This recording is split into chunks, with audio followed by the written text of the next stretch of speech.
The council shall hear it. It is a riot. It is not me, the council, fear a riot. There is no fear of God in a riot. The council, look you, shall desire to hear the fear of God, and not to hear a riot.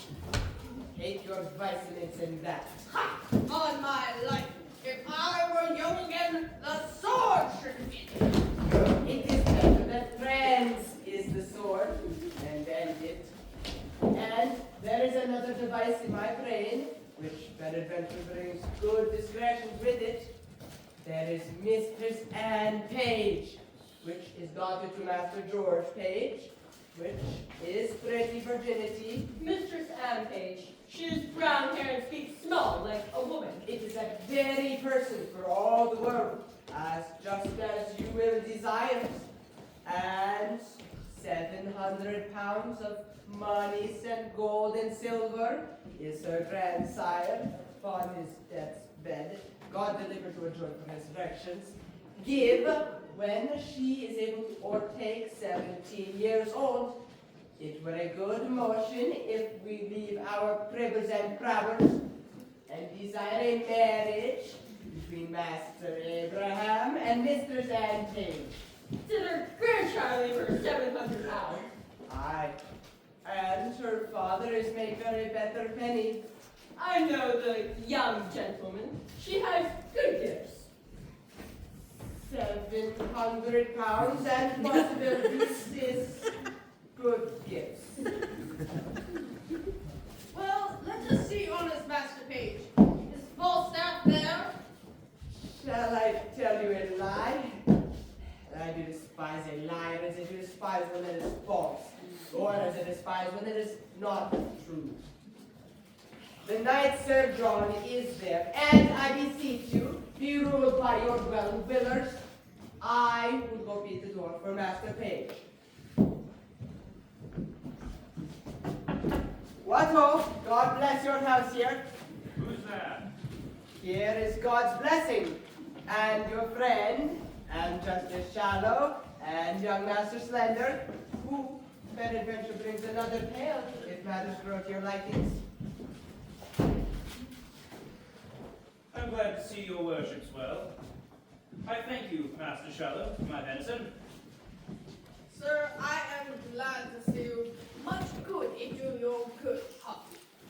I wish your venison better. It was ill killed. How doth good Mistress Page? Sir, I thank you always with my heart. Love, with my heart. Sir, I thank you. Sir, I thank you. By yea and no, I do. And I'm glad to see you, good Master Slender. How doth your fallow greyhound, sir? I heard she was outrun on Costal. It could not be judged. Ha! You'll not confess! You'll not confess! That he will not. 'Tis your fault. 'Tis your fault. 'Tis a good dog. A cur, sir. Sir, he is a good dog and a fair dog. What more can be said? He is good and fair. Is John Falstaff there? Sir, he is within, but I could do a good office between you. It is spoke as a Christians ought to speak. He hath wronged me, Master Page. Sir, he doth in some sort confess it. If it be confessed, it is not redressed. Is it not so, Master Page? He hath wronged me. Indeed he hath. At a word he hath. Believe me, Robert Shallow Esquire saith he is wrong. Here comes Sir John.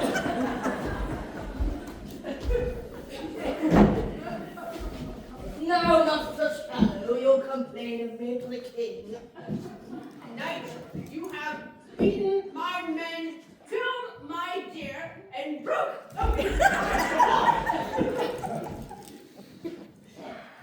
But not kissed your keeper's daughter. Tut! Up in, this shall be answered. I will answer it straight. I have done all of this. That is our answer. The council shall hear it. 'Twere better for you to know in council you'll be laughed at.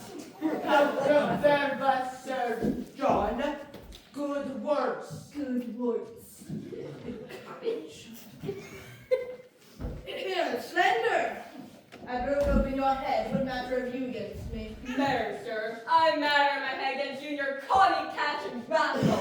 Barn off, man. Pistol. You bam, furry, cheap. I insist no matter. Oh no, Mephistopheles. I insist no matter. Slice, I say. Palka, palka. Slice, that's my humor.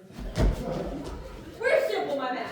You tell, cousin. Please, I pray you, let us understand. There is 3 umpires in this matter. That is Master Page, did illicit Master Page, and there is myself, did illicit myself, and the last party is mine hostesses of the garter. We agree to hear it and end it between them. Very good. I will make a brief of it in my notebook, and we will afterwards work upon the cause with as great discreetly as we can. Pistol! He hears with ears. The devil in his dam. What is this phrase? He hears with ears. It is affectations. Pistol! Did you pick Master Slender's purse? Buy these gloves, did he? For I might never sleep in my nose great chamber again, of such 7 groats for mill 6 pences, and 2 ends of shovel boards that cost me 2 shillings and 2 pence apiece. Buy these gloves! Is this true, Pistol? No, it is false. If it is a pig purse. Ha! Thou mounted foreigner, Sir John and Mastermind. I combat challenge of this Latin Bilbo. Word of denial in thy labrist ear. Word of denial, froth and scum, thou liest! Buy these gloves, then 'twas he! Be advised, sir, and has good humor. I will say merry trap with you, if you run the nuthook's humor on me. Buy this hat, then, and the red face. For though I cannot remember what you did to me when you made me drunk, yet I'm not altogether an ass. What say you, Scarlet and John? Why, sir, for my part, I say this gentleman had drunk himself out his 5 sentences. It is his 5 senses. 5 the ignorance is. And being prepared, sir, was, as they say, cashier. So conclusions past careers.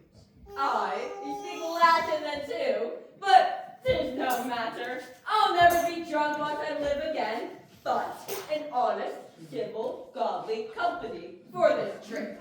If I be drunk, I'll be drunk with those that have the fear of God, and not with drunken knaves. So God judge me. That is a virtuous mind. You hear all these matters denied, gentlemen. You hear it.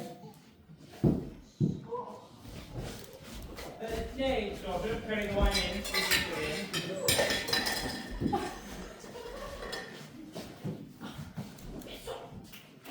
How now, Mistress Ford? Oh heaven, this is Mistress Ann Page. Mistress Ford.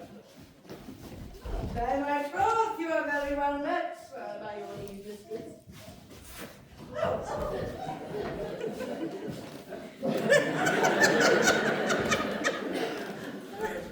Why, did these gentlemen welcome?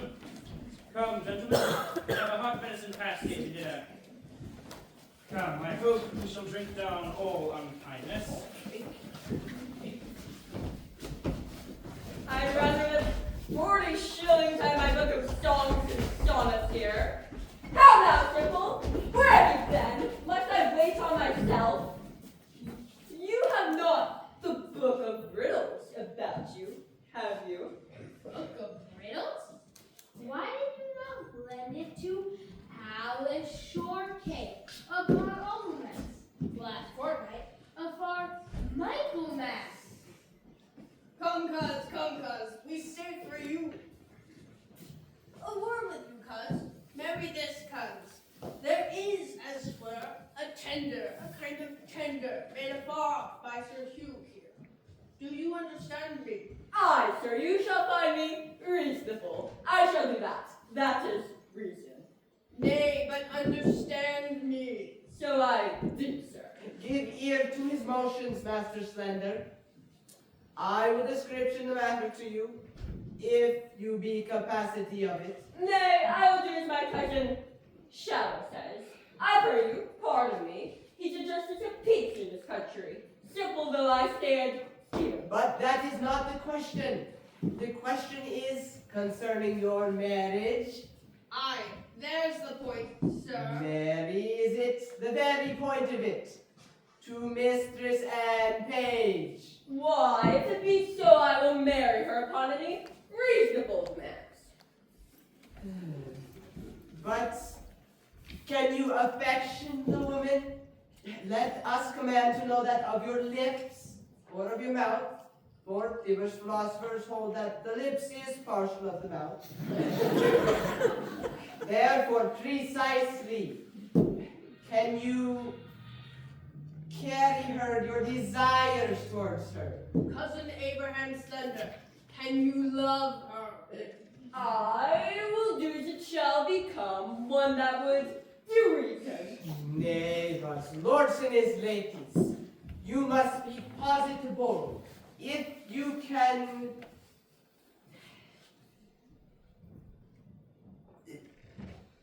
affection the woman, That you must. Will you, upon good dowry, marry her? I will do everything than that upon your request, cousin. Nay, Any reason. nay. Conceive me, sweet cuz. What I do is to pleasure you, cuz. Can you love the maid? I will marry her, sir, at your request. But if there be no great love in the beginning, yet heaven may decree upon fair acquaintance, when we are married and have more occasion to know one another, I hope upon familiarity we will grow more content. But if you say, marry her, I will marry her. That I freely dissolved it dissolutely. it is a very discretion answer. Save the fall is in the word dissolutely. The word is according to our meaning, resolutely. His meaning was good. I think my cousin meant well. Aye, or else I might be hanged. Blah. Here comes fair Mistress Anne. Were I young for your sake, Mistress Anne. The dinner is on the table. My father desires your worship's company. I will wait on him, fair Mistress Anne. In God's blessed will, I will not be absent at the race. Will it please your worship to come in, sir? No, I thank you for sooth heartily. I am very well. The dinner attends you, sir. I am not hungry. Go, sirrah, for all you are my man, go wait upon my cousin Shallow. Justice of peace in his country, sometime may be holding to his friend for a man. I keep but 3 men and a boy, and yet to my mother be dead. But what though? I live like a poor gentleman born. I may not go in without your worship. They will not sit you come. I'll eat nothing. I thank you as much as though I did. I pray you, sir, walk in. I'd rather walk here. I bruised my chin the other day while playing sword and dagger with a master of fence. 3 pennies for a dish of stewed prunes, and I cannot abide by the smell of hot meat scents. Why'd your dogs bark so? Be there bears in the town? I think there are, sir. I've heard them talking. I love the sports well. I shall soon quarrel as any man in England. You are afraid if you see the bear loose, are you not? I indeed, sir. That's meat and drink to me. I've seen Sackerson loose 20 times, them taking him by the chain. But I warrant you, the woman have so cried and shrieked as it passed. Woman cannot abide by such ill-favored rough things.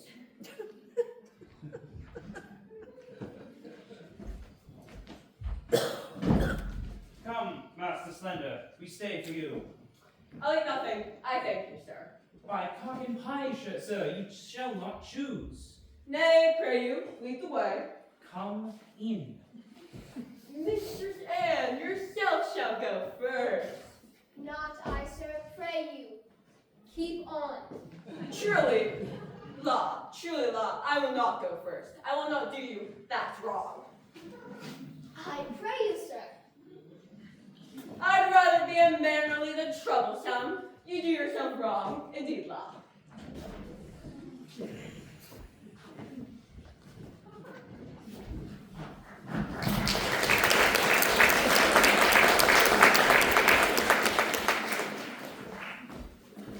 Go your ways and ask of Dr. Caius' house, which is the way. And there dwells one Mistress Quickly, who is in the manner of his nurse, his dry nurse, or his cook, or his laundry, his washer and his wringer. Well, sir, Nay, it is better yet. Give her this letter, for it is a woman who's altogether acquaintance with Mistress Anne Page. And the letter is to desire and require her to solicit your master's desires to Mistress Anne Page. I pray you, go. I will make an end to my dinner. There's pippins and cheese to come.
Truly, mine hostess, I must turn away from my followers.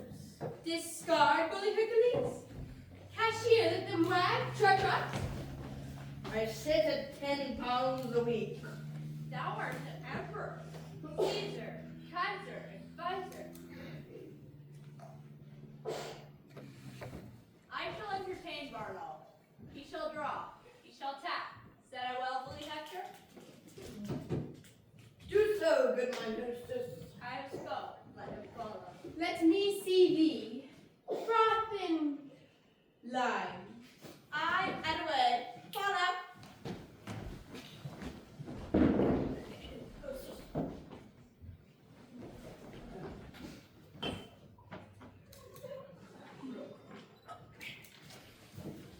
Follow them, Bardol. A tapster is a good trade. An old cloak makes a new jerkin, a withered serving and a fresh tapster. Go, and you. Is life I desire, I shall thrive!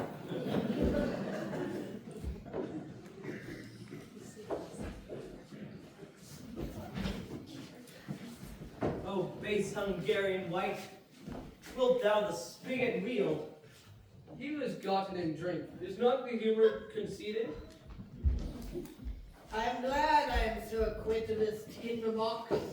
His thefts were unskillful. His filching was like an unskillful singer, he kept not time.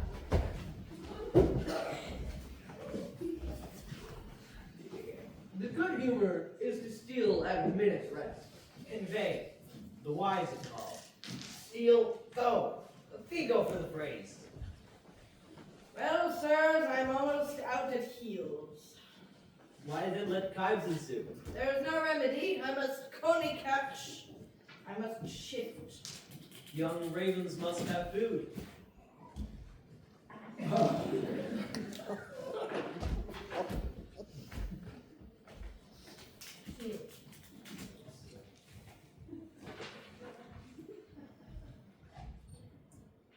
Which of you know Ford of this town? I ken the white. He is of substance good.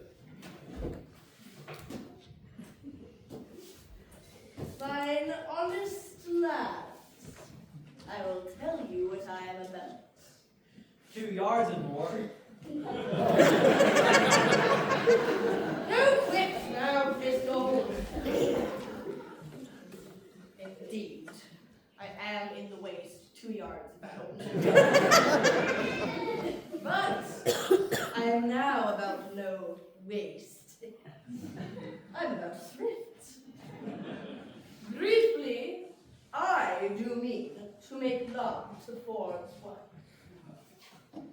As spy entertainment in her, she discourses, she carves, she gives the leer of invitation. I can construe the action of her most familiar style, and the hardest voice of her behavior, to be English rightly, is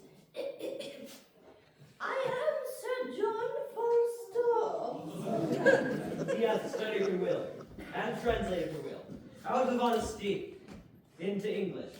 The anchor is deep. Will that humor pass? Now the report goes, she hath all the rule of her husband's purse. He hath a legion of angels. As many devils entertain, and to her boy, say I. The humor rises. It is good. Humor me, the angels. This is good.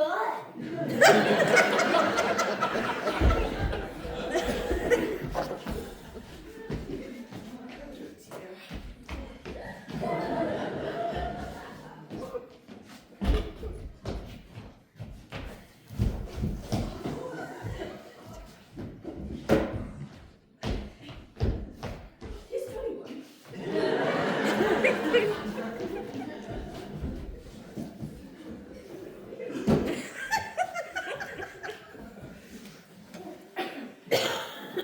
I have written here a letter to her, and here another to Page's wife, who even now gave me good eyes too.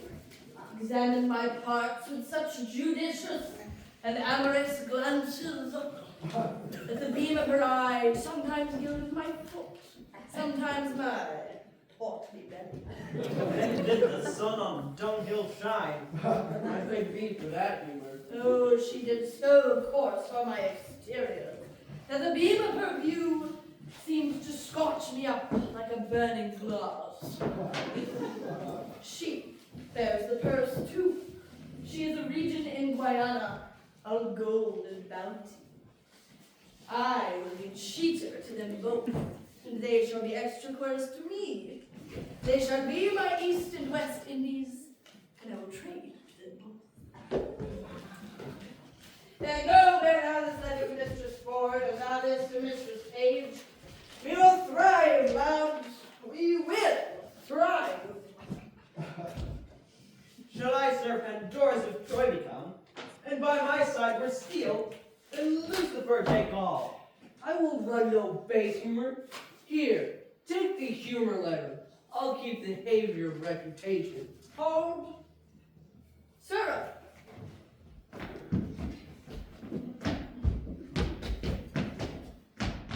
Bear you these letters tightly.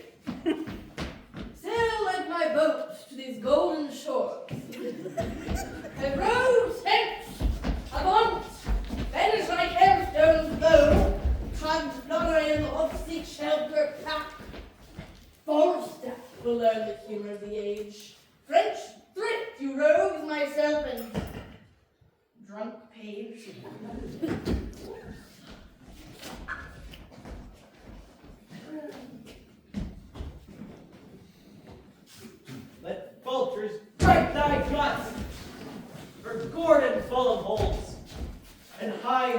beguiles the rich and poor. Kestrel having couch when thou shalt lack, base, Phrygian, Turk! I have operations which be humors of revenge. Wilt thou revenge? By Welkin and her star. With wit or steel?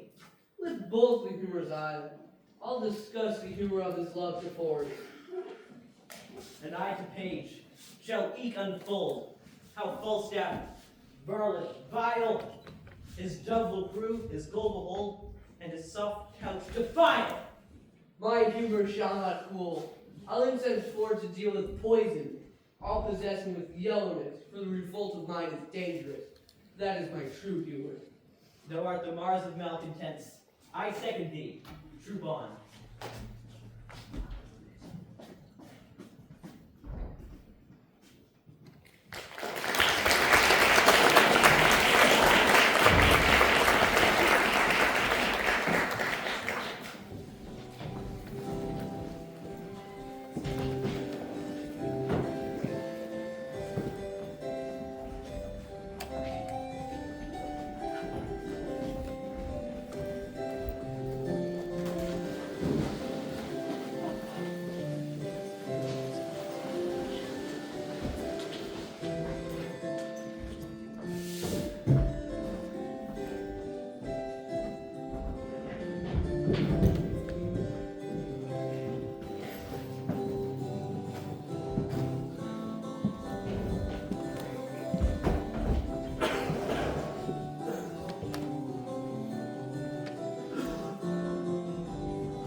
What, John Rugby?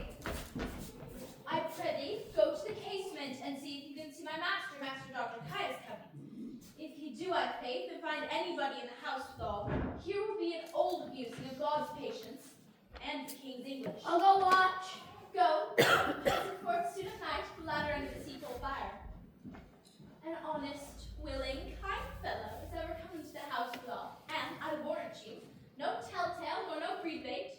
His worst fault is that he's given to prayer. He's something peevish in that way. But let that pass. Peter Simple, you say your name is. Aye, for false something better. And Master Splendor is your master. I, forsooth. Does he not wear a great round beard like a lover's paring knife? No, forsooth. He hath but a little lean face, with a little black beard. And a cake, my dear. A softly spirited man, is he not?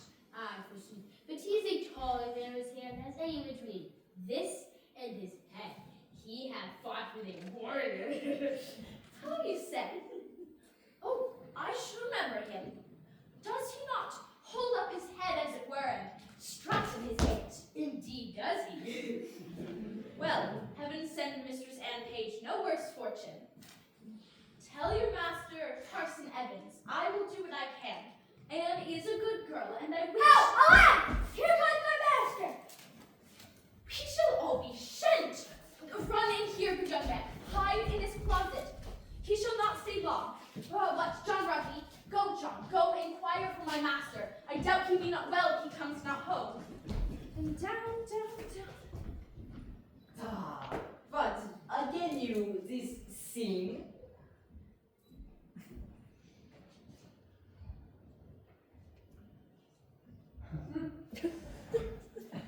I do not like these toys. I pray you, go fetch me in my closet un boteva.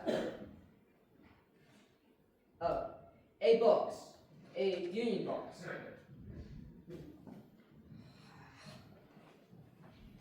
Do I intend that I speak a green box? I, forsooth, I'll fetch it for you. glad he went on it himself. If he had found the young man, he would have been horn mad. Oh, fé.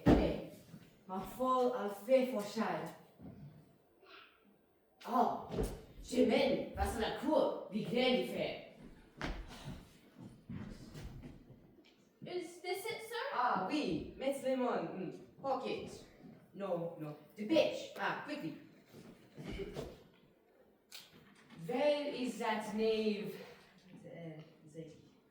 Rugby, yes. What, John Rugby? Yes, sir. Ah, you are Jean Rugby? No, you are Jacques Rugby. Now here. And here.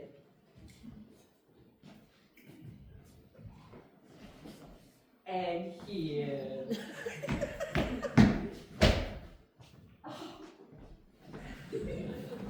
Come. Take your rapier and come after my heel to the door, okay? Tis right, sir. Here in the porch. Good. Oh, by my shot, I tell you to go. Oh, it's me. No. What have I forgotten?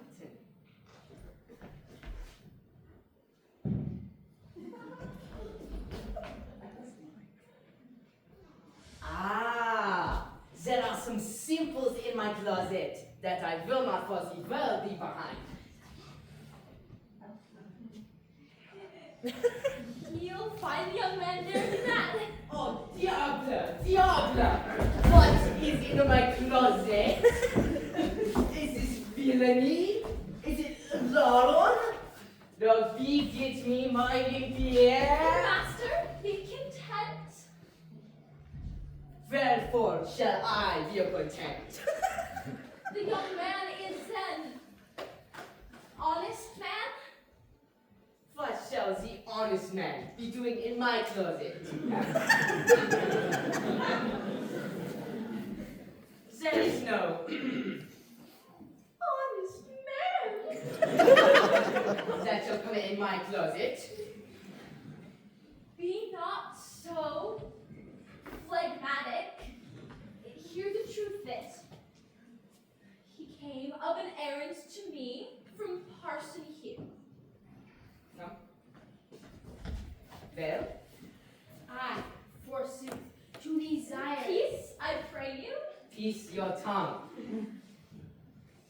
Come, speak your tale. I, forsooth, to desire this honest gentlewoman to speak a good word with mistress and page. For my master is in the way of marriage.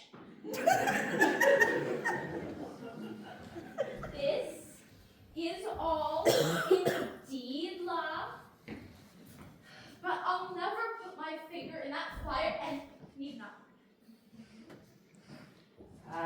Sir Hugh sent you.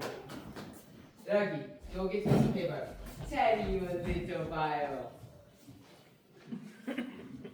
I'm glad he was so quiet. If you had heard him more thoroughly moved, you should have heard him so loud and so melancholy. But notwithstanding, I'll do you your master what good I can. And very gay, and the know is, the French doctor, my master, here look you, I might call him my master, for I keep house, I wash, ring, brew, bake, scour, dress meats, and drink, and do all myself. His great charge, no order, one body's fair. Are you advised of that? Surely you will find it a great charge to be up early and down late. But, notwithstanding, to tell you in your ear, I would have no words fit. My master himself is in love with Mistress Anne Page. But, notwithstanding, I know Anne's mind as well as another, and that is neither here nor there.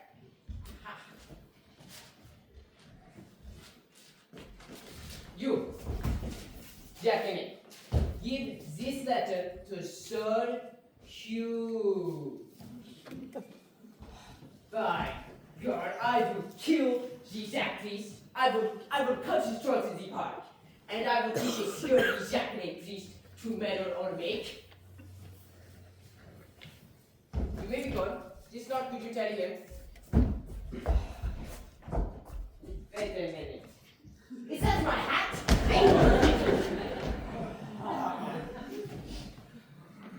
That was my favorite hat.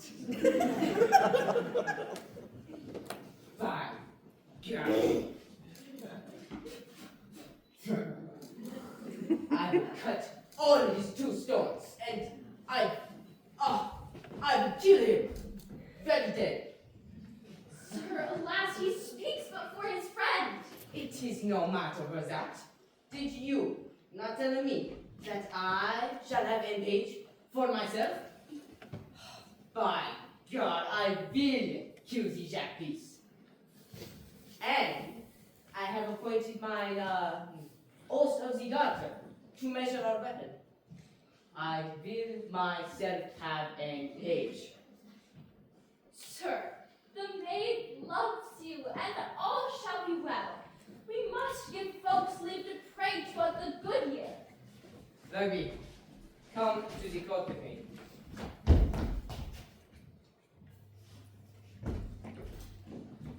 By God.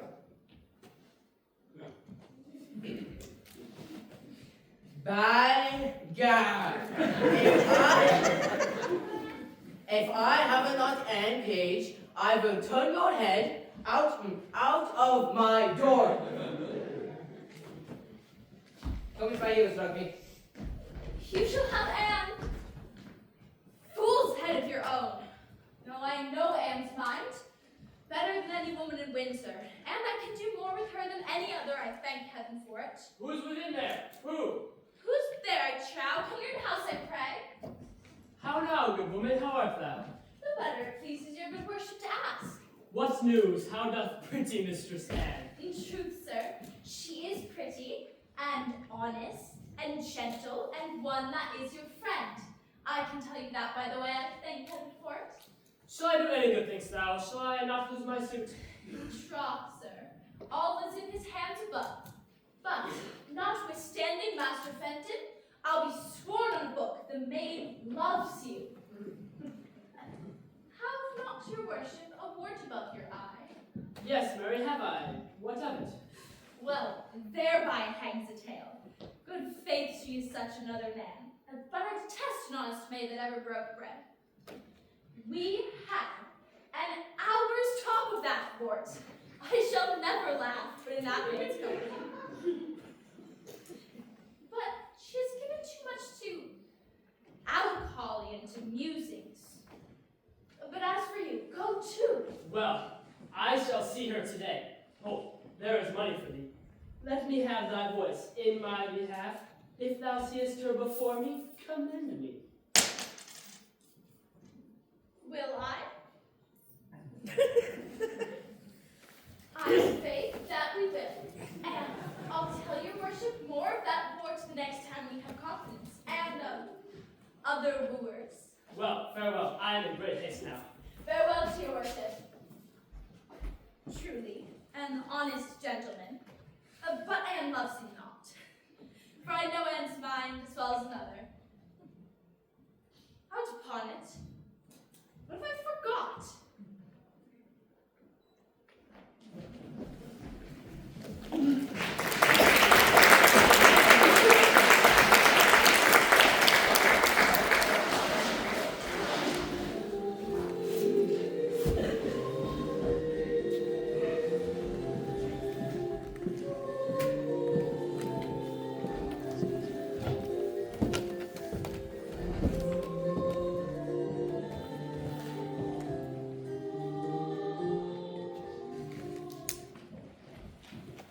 What?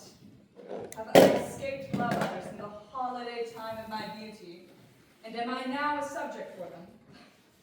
Let me see. Ask me no reason why I love you. For though love use reason for his precision, he admits him not for his counselor. You are not young. Oh! No more am I. Go to then, there's sympathy. You are married, so am I. Ha ha, then there's more sympathy.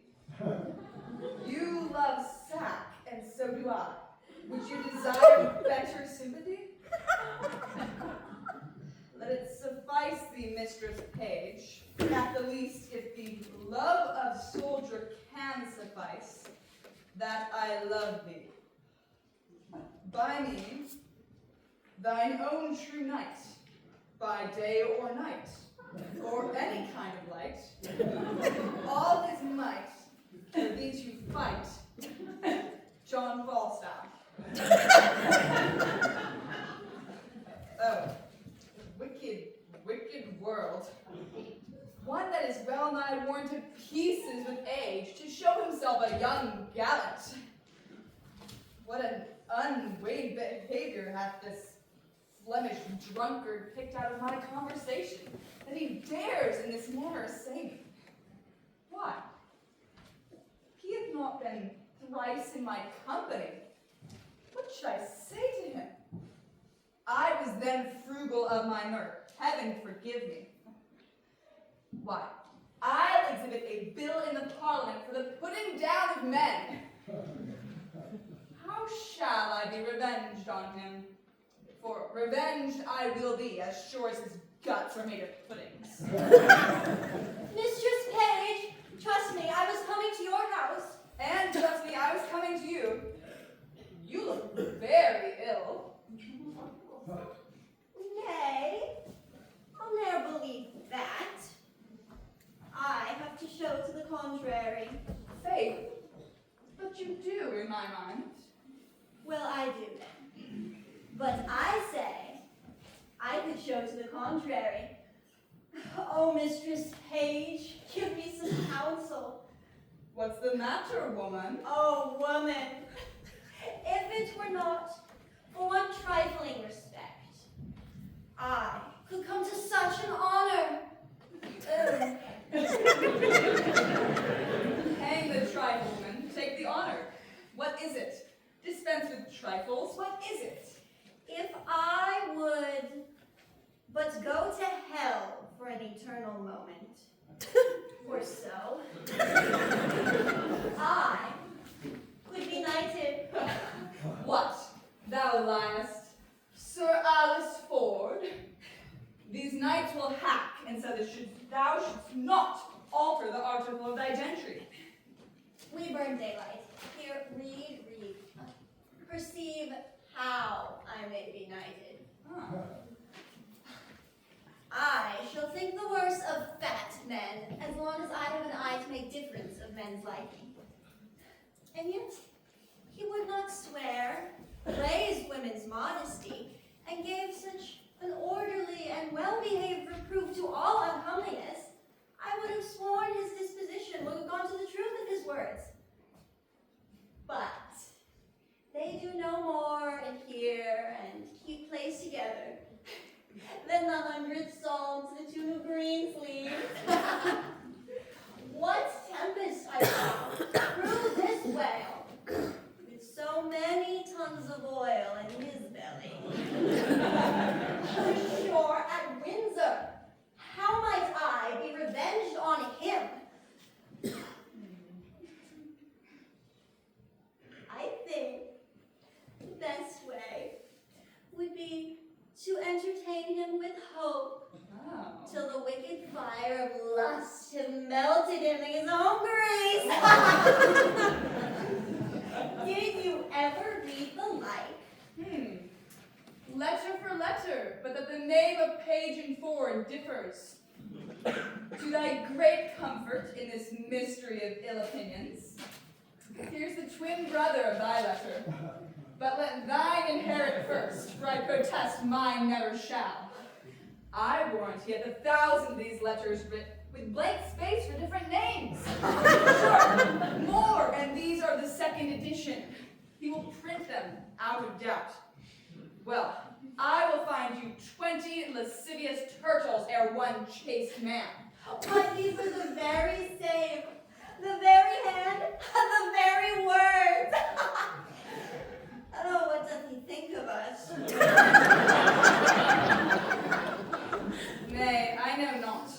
It makes me almost ready to wrangle with my own honesty, for sure, unless he knows some strain in me that I know not in myself, he would never have pursued me so. Let's be revenged on him. Let's appoint him a meeting, give him a show of comfort in his suit, and lead him on with a fine baited delay till he hath pawned his horses to mine hostesses of the garter. Nay, I will consent to act any villainy against him. That may not sully the chariness of our honesty. Oh, that my husband saw this letter. It would give eternal food to his jealousies. Look where he comes. And my good man too. He's as far from jealousy as I am from giving him cause. And that I hope is an unmeasurable distance. You are the happier woman. Let's consult together against this greasy night. Come hither. Well, I hope it be not so. Hope is a curdle dog in some affairs. Sir John affects thy wife. Why, sir? My wife is not young. He wins both high and low, both rich and poor, both young and old, one with another for it. He loves the Gallimaufry, Ford per pen. Loves my wife? With liver burning hot, prevent, or go thou, like Sir Acton. He with ringlet at thy heels. Oh, odious is the name. What name, sir? The Horn, say I. Farewell, take heed, have open eye, for thieves do foot by night. Take heed ere summer comes, or cuckoo birds do sing. Away, Sir Corporal Nim, believe it, page, he speaks sense. And this is true. I like not the humor of lying. He has wronged me in some humors. I should have borne the humored letter to her. But I have a sword, and it shall bite upon my necessity. There's the short and long. My name is Corporal Nim. I speak and I vouch. 'Tis true, my name is Nim, and Falstaff loves your wife. Adieu. I love not the humor of bread and cheese. Adieu. The humor of it, quoth he. Here's a fellow that frights English out his wits. I will seek out Falstaff. I never heard such a drawling, affecting rogue. If I do find it, well. Nay, I shall not believe such a Cathian, and the priest of the town commend him as a true man. 'Twas a good, sensible fellow. Well. How now, Meg? Where go you, George? Hark you. How now? How now? Why art thou melancholy? I, melancholy? I am not melancholy. Get thee home. Go. Faith, thou hast some crotchets in thy head now. Will you go, Mistress Page? Have with you. You'll come to dinner, George. Look who comes yonder. She shall be our messenger to this paltry night. Trust me, I thought on her. She'll fit it. You are come to see my daughter, Anne. Aye, forsooth, and I pray how does good Mistress Anne? Go in with us and see. We have an hour's talk with you.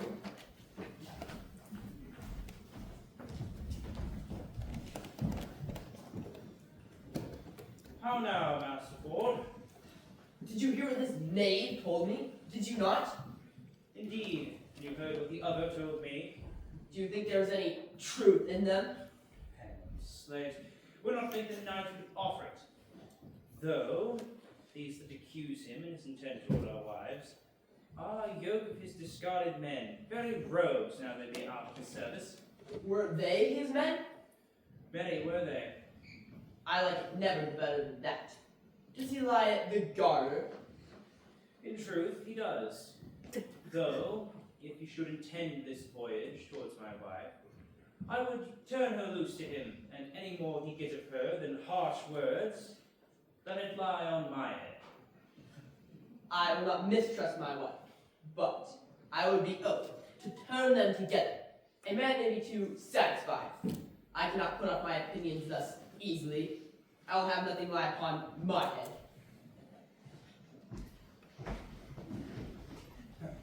Look where my ranting hostesses of the Garden come.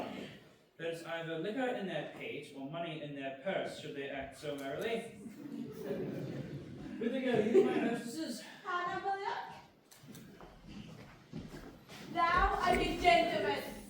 Cavalier justice, I say. I follow my hostess. Good evening, 20, good Master Page. Will you go with us? We have sport in hand. Tell him, Cavalier justice. Tell him, bullier. Sir, there's a phrase we fought between Sir Hugh, the Welsh priest, and Caius, the French doctor. Good, my hostess, Oathgarter, a word with you. What say, my brother? Will you go with us to hold it?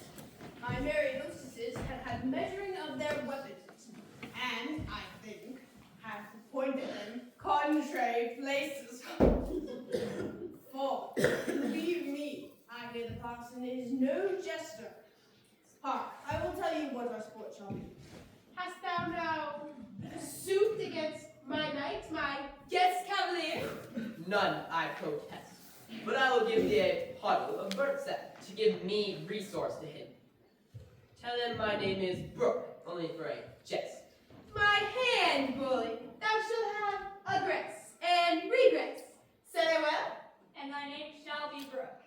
It is a merry night. Will you go, Mears? Have with you, my hostess? I hear the Frenchman hath good skill in his rapier. Tut, sir, I could have told you more. In these times you stand on distance. Your passes, your successors, and I don't know what. 'Tis the heart, Master Page. 'Tis here, 'tis here. I have seen the time with my long sword. I could have made you two tall fellows skip like rats.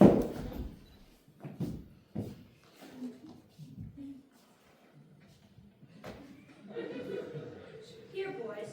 Here. Shall we laugh? Have with you. I'd rather hear him scold than fight.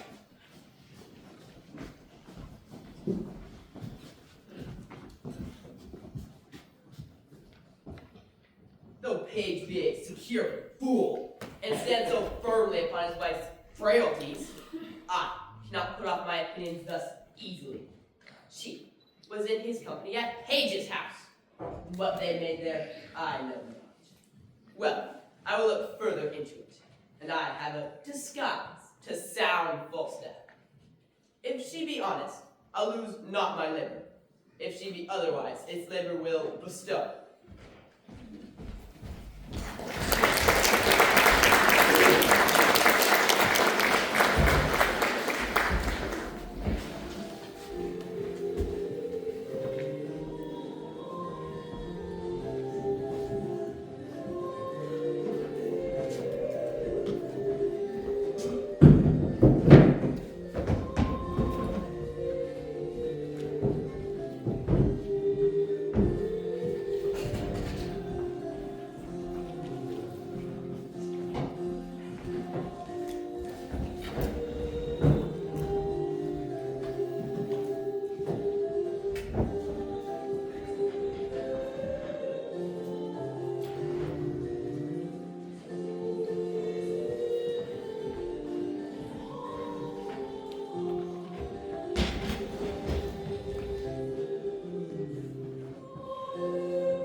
I will not lend thee a penny!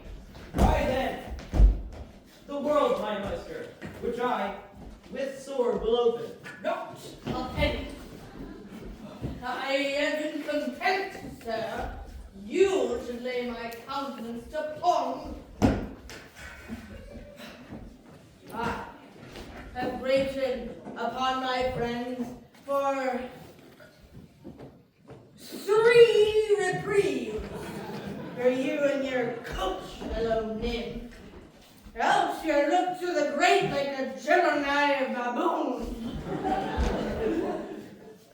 I, condemned in hell for serving a gentleman, my friends, and you were good soldiers and tall fellows, and when Mistress Bridget lost the handle of her fan, I took it upon my honor. And now I did not. Didst thou not share? Hast thou not 50 head? Reason! You roast reason! Thinkest thou I endanger my soul, gracious?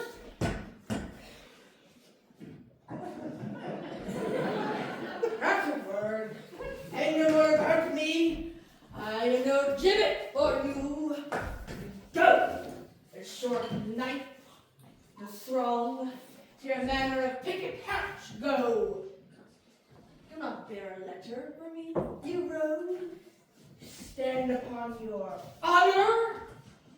Why, thou unconfinable baseness. It is as much as I can do to keep the terms of my honor precise.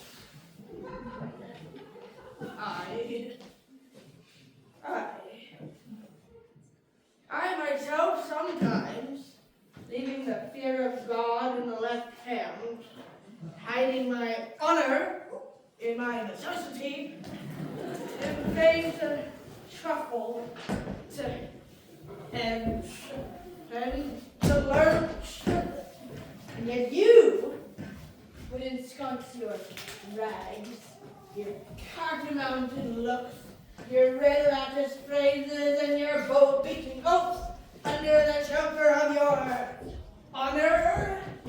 You'll not do it, you! I do relent. What would thou more man? Sir, here's a woman would speak with you.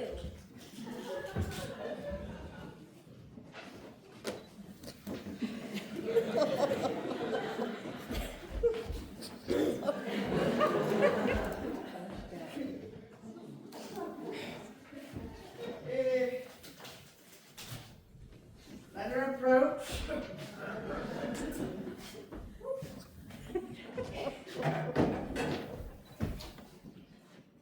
Give your worship good morrow. Good morrow, good wife. Not so, and please your worship. A good maid, then. I'll be sworn as my mother was first hour I was born. I do believe the swearer. What's with me? Shall I vouchsafe your worship a word or two? Truth now then, good woman, and now vouchsafe thee the hearing. There is one Mistress Ford, but I pray come a little nearer this way. Where are Mistress Ford, you say? Your worship says very true, but I pray come a little nearer this way. I warrant thee nobody hears. My own people, my own people. Are they so? Well, God bless them and make them his servants. Well, Mistress Ford, what of her? Why, sir, she is a good creature. Lord, your worship's a wanton. But heaven forgive you and all of us, I pray. Mistress Ford, come, Mistress Ford. Mary, this is the short and the long of it. Oh, You have brought her to such a canary's as 'tis wonderful. Never a courtier when the court lay at Windsor could have brought her into such a canary's. And yet there have been knights and lords and gentlemen with their coaches, coach after coach, letter after letter, gift after gift, smelling so sweetly almost, and so rustling in silk and in gold and in such elegant terms, and in such wine and sugar of the best and the fairest, that could have won any woman's heart. And yet, they could not get an eye wink of her. I had myself 20 angels given me this morning, but I defy all angels of any such sort, except, as they say, in the way of honesty. And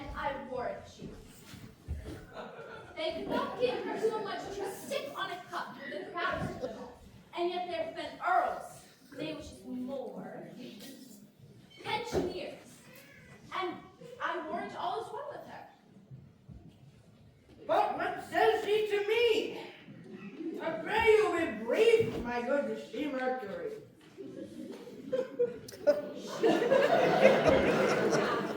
Received your letter, for which she thanks you 1,000 times, and gives me to notify that her husband will be absent from his house between 10 and 11.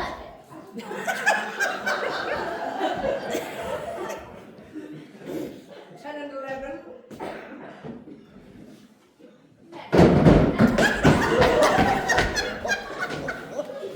Then you may come and see the picture that she says is not of. House.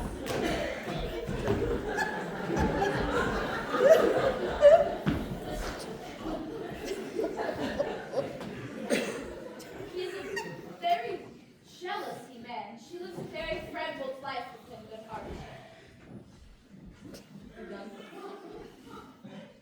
10 and 11. Woman, commend me to her, I will not fail her. But I have another messenger to your worship.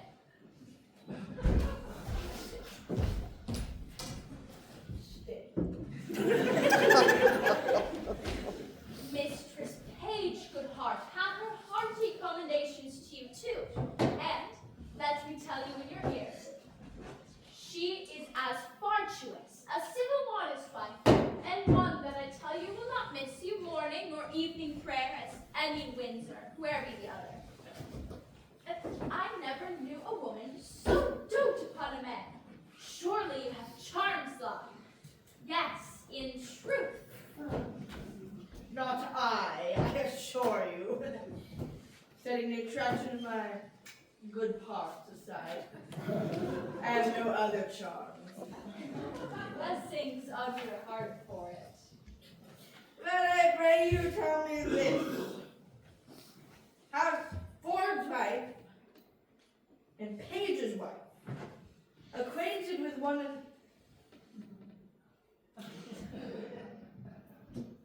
another? How they love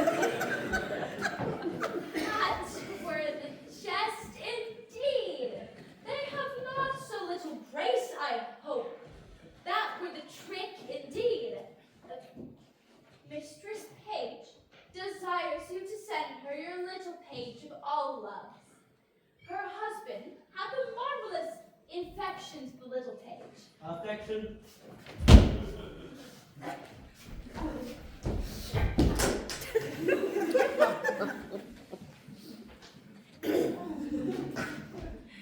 And truly, Master Page is an honest man. Never a wife in Windsor leads a better life than she does. Do what she will, say what she will, take all, pay all, go to bed when she lists, rise when she lists, all is as she will. And truly, she deserves it, for if ever there be a kind woman in Windsor, she is one.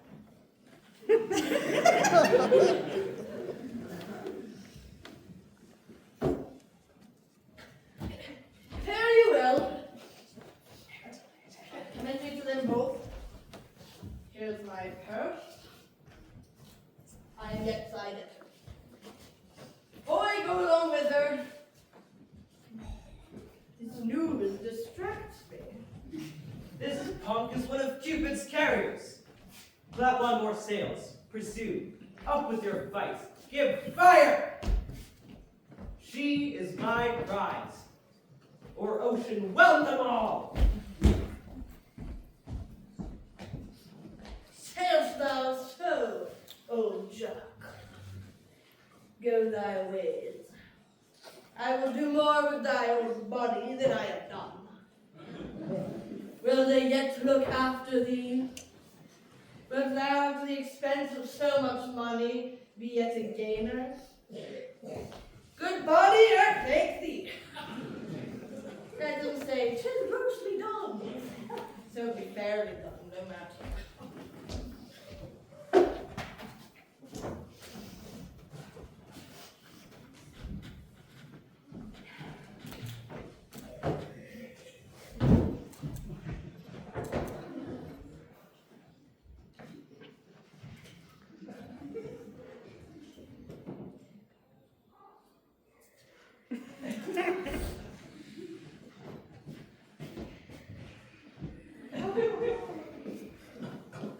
John!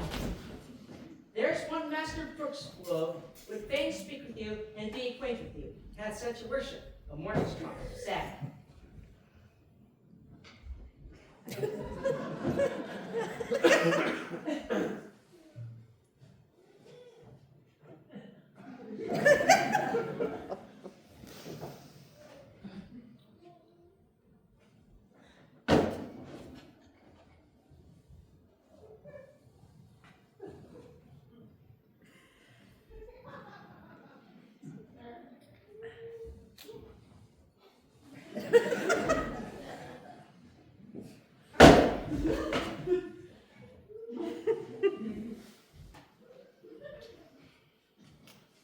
Brooke is his name. Aye, sir. Call him in. Such brooks are welcome to me that overflow with such liquor.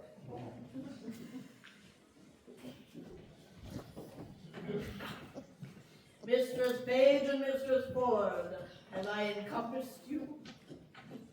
Go to. Via!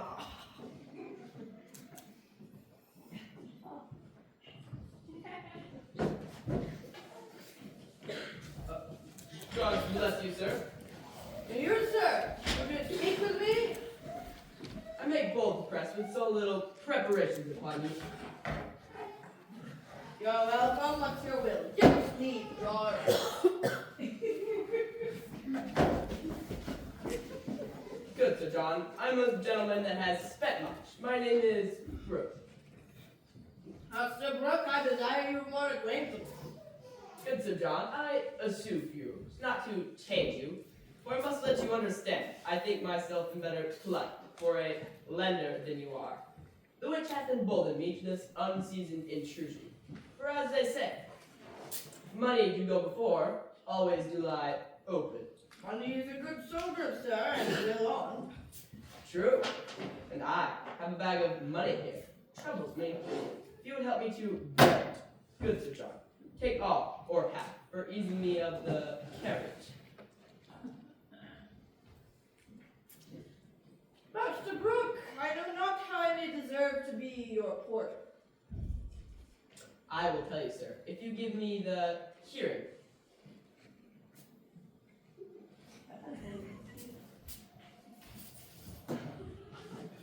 Speak, good Master Brooke, I will be glad to be your servant. Good Sir John, I hear you are a scholar. I will be brief with you. You have been a man long known to me, though I have had never so good means as desires to make myself acquainted with you.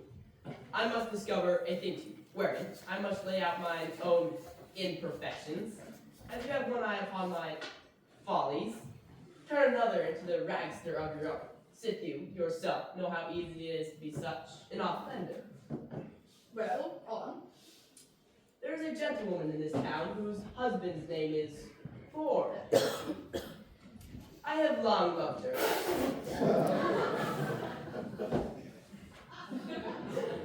I protest to you, bestow much on her, follow her with an observant, engrossed, opportunity to meet her, feed every slight occasion that but could negligibly give me sight of her. Feed every slight occasion that but could negligibly give me sight of her. I have brought many presents to give her, but have brought it largely to me to know what she would have given. Briefly, I have pursued her like love hath pursued me, which is on the wing of all occasions, and that has taught me to say this: love like a shadow flies. When substance, love pursues, pursuing that that flies, and flying that that pursues.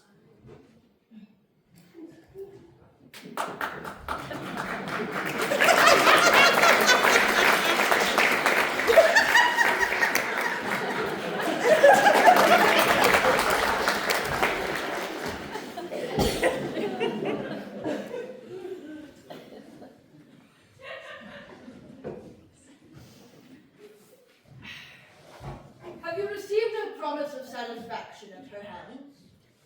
Never. Have you importuned her to such a purpose? Never. What quality was your love then? Like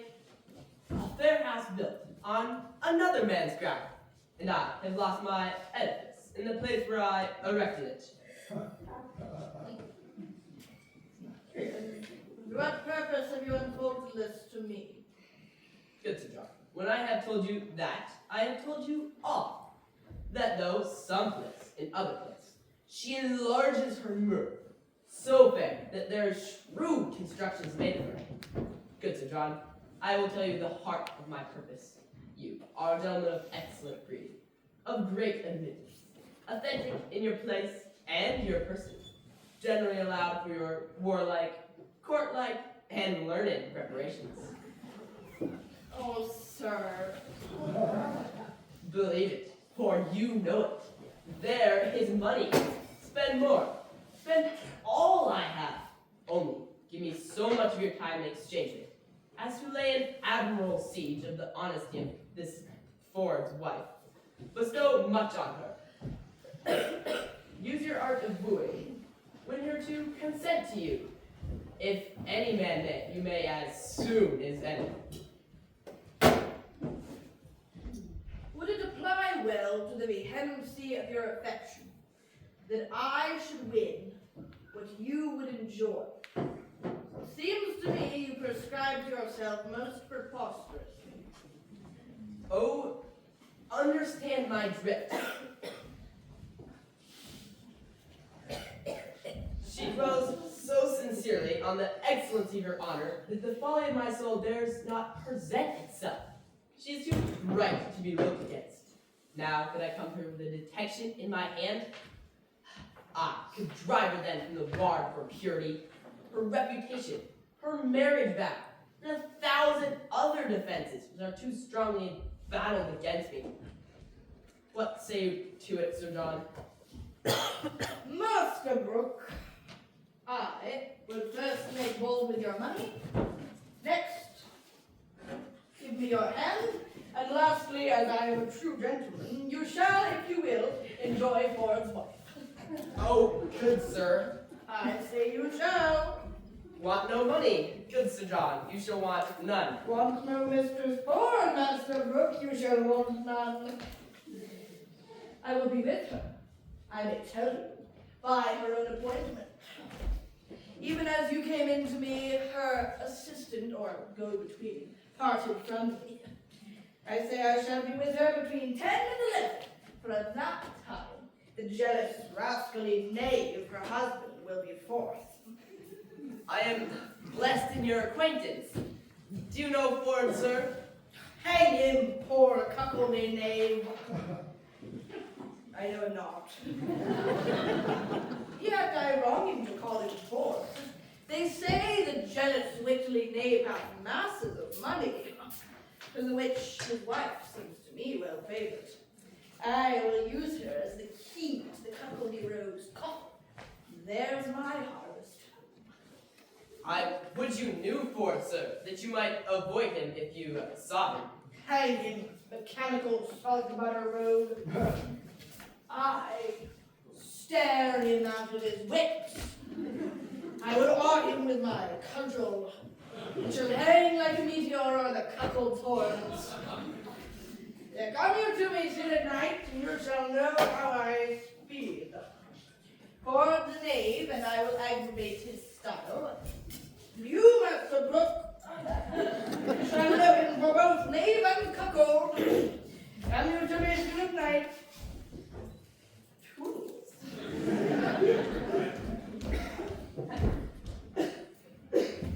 What damned Epicurean rascal is this? My heart is ready to crack with impatience. Who says this is improvident jealousy? My wife hath said to him, the hour is fixed. The match is made. Would any man have thought this? See the hell of having a false woman. My bed is abused. My scoffers ransacked. My reputation jawned at. And I shall not receive this villainous wrong, but stand under the adoption of abominable terms. And by him that does this wrong terms names, Enos, Satisfied, Lucifer, well, Barbazon, well, They are the devil's additions, name of fiends, but cockled, withal cockled. The devil himself hath not such a name. Page is an ass, a secure ass. He will trust his wife. He will not be jealous. Rather trust a Fleming with my butter. Persian Hugh, the Welshman with my cheese. An Irishman with my aquavitae bottle. Or a thief to walk my ambling yellow, then my wife with herself. First she plots, then she devises, then she ruminates. And what they think in their hearts, they shall effect. Will break their hearts, but they will affect. God be praised for my jealousy. 11 o'clock is the hour. I will prevent this. Detect my wife. Be revenged on Falstaff. Laugh at Page. It's better 3 hours too soon than a minute too late. 5, 5, 5. Cockled, cockled, cockled.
Jack Rugby? Sir, What is the clock, Jack? 'tis past the hour, sir, that sir you promised to me. By God, he saved his soul that you know come. He prayed his Bible well that you know come. By God, Jack Rugby, he is dead already if he be come. He is wise, sir. He knew you worship and kill every king. Ha! The heron is no dead so as I will kill him.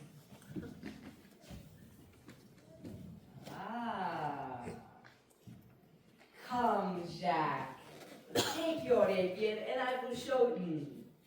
Tell you how I will kill him. Alas, sir, I cannot fence.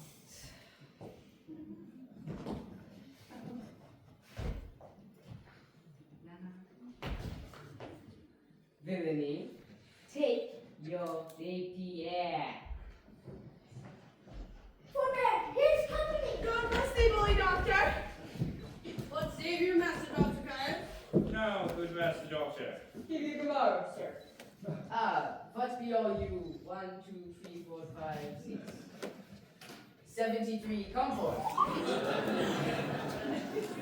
To see thee fight, to see thee foe, to see thee traverse, to see thee here, to see thee there, to see thy pass, thy punctual, thy stop, thy distance, thy modest. Is he dead, my Ethiopia? Is he dead, my Francisca? Ha, bully! What says my Asclepius, my Galley, my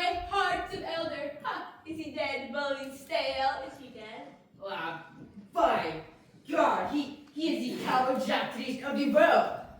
He will not show his face. Thou art a Castilian king. You're in a hector of Greece, my boy. I pray you, bear witness that me have stayed 6 or 7 to 3 hours for him, and he is no come. He is the wiser man, Master Doctor. He is a cure of souls, and you a cure of bodies. If you should fight, you go against the very air of your profession. Is it not true, Master Page? Indeed, Master Sherlock. You yourself were once a great fighter, though now a man of peace. Buddykins, Master Page. Though I'm now old and of the peace, if I see a sword out my finger, itches to make one.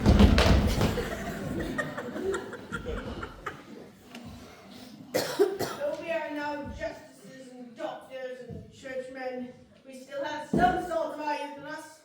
We are the sons of women, Master Page. It is true, Master Sherlock. It will be found so, Master Page. Master Doctor, I am come to fetch you home. I am sworn of the peace.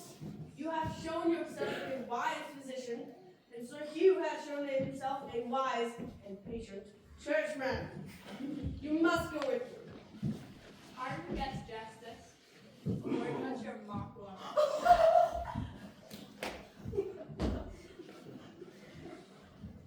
Mock water. What is that? Mock water in our English time is valor. Then, by gar, I shall have as much a mock water as the Englishman. That's good, be jackdaw priest. Me will cut his ears. He will clap-a-clappy, tightly bully. And what does that mean? The clappy club. That is, he will make the amends. Me do look like he said a clappy club me, for by God, me will have it. And I will provoke him to it, or let him wag. Me take you for that. And moreover, bully. But first, Master Guest and Master Page at Cavalier's Ladder, go you through the town to Frogmore. Sir Hugh is there, is he? He is there. See what human he is in, and we will bring the doctor about by the fields. Will it do well? We will do it. Adieu, good Master Doctor. Adieu, good Master Doctor. Good master doctor. Oh. God, I will kill the Jack priest, for he speaks for a jackanape to sweet and page. Let him die. Sheath thy impatience, throw cold water on thy collar. Go about the field with us in Frogmore. We will bring thee where mistress and page is at a farmhouse of feasting, and thou shalt woo her. Cried Jane, said I well. We take you very, very much for that. And I shall procure you the good guests, the earl, the knights, the lords, and even the gentlemen. My pages. For the which I will be thy adversary and page.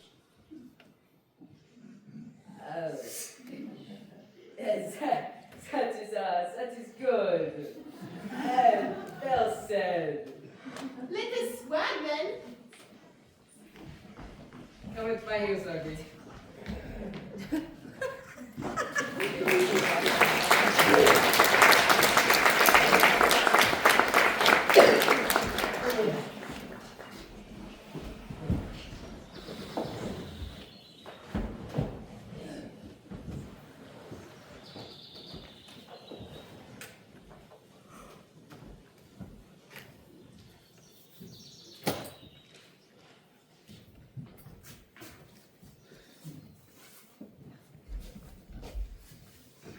Pray you, good master, slender servant man, and friend, simple by your name, which way have you looked for Master Caius, that calls himself Doctor of Physic?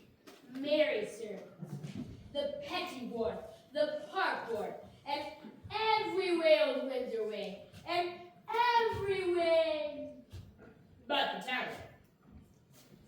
I most vehemently desire you would also look that way. I will, sir. Sorry, sir. Sorry.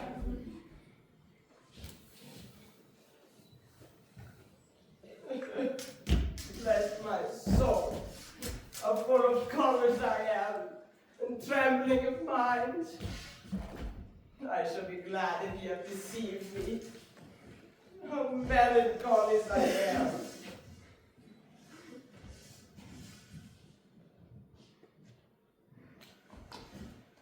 Through shallow rivers, to falls, melodious birds sing madrigals. There will we make our beds of roses, and 1,000 fragrant posies. Too shallow. Mercy on me. I have a great dispositions to cry.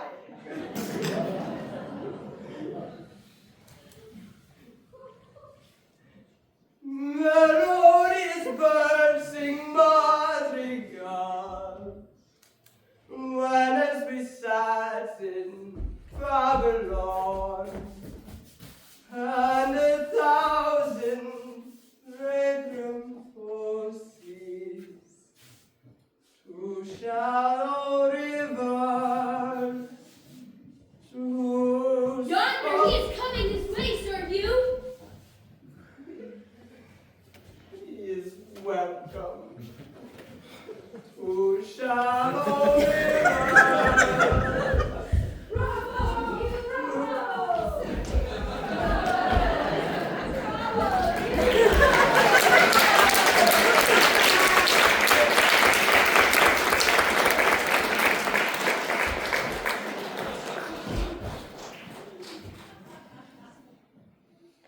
Have it crossed with the right.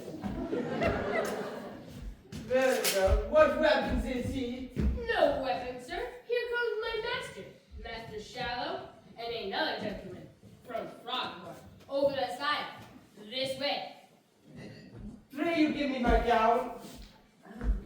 Now, let's keep it in your arms. Now, Master Bronson. Good morrow, Sir Hugh. Keep a gangster from the dice and a good student from his book, and it is wonderful. Ah, sweet time page.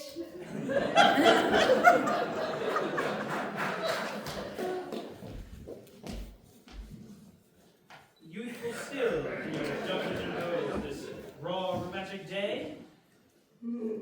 There is reasons and causes for it. We have come to do a good office, Master Parson. Very well. What is it? Yonder is a most reverend gentleman who, belike having received wrong by some man, is most at odds with his own gravity and patience as ever you saw. I have lived 80 years and upward, and never heard a man in his place learning, but also respect. But one would think it's brought to Well, what is he? I think you know him. Master Dr. Caius, the renowned French physician. God's blessing is passion in my heart. I had his leave that it tell me of a mess of porridge. Why? He has no more knowledge than Hippocrates and Galen. And he's a knave besides, a cowardly knave. As you would desire to be acquainted with all.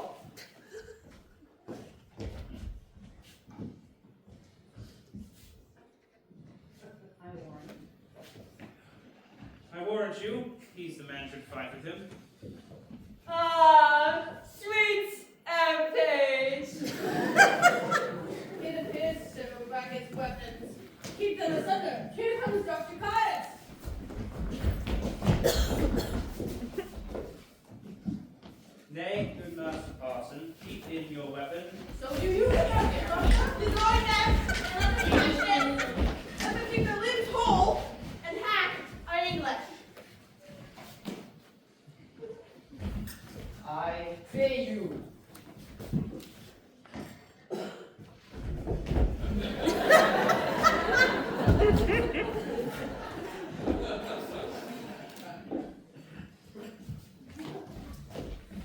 Therefore, will you not meet me?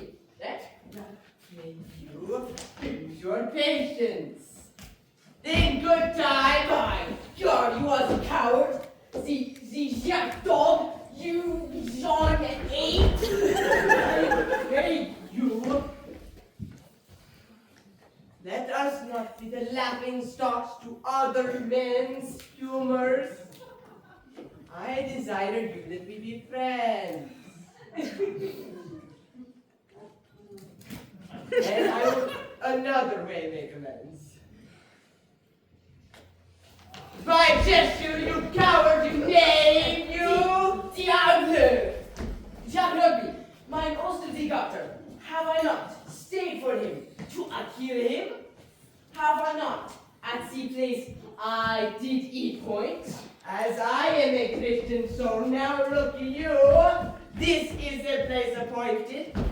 I'll be judgment, mine hostesses of the garter. Peace, I say. Gallia and Gaul. French and Welsh. Soul cure and body cure. Aye, that is good. Well said. Peace, I say. Here are my hostesses of the garden. Are we politic? Are we subtle? Are we three Machiavelli? Shall I lose my doctor? No, he gives me the potions and the motions. Shall I lose my parson, my priest, my Sergio? No, he gives me the proverbs and an over.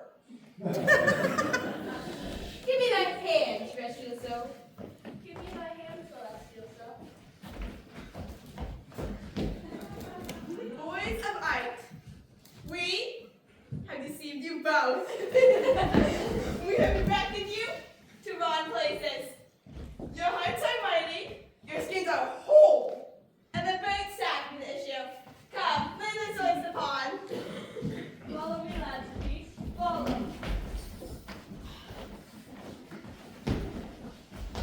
Three mad hostesses. Follow, gentlemen. Ah, sweet Ampage.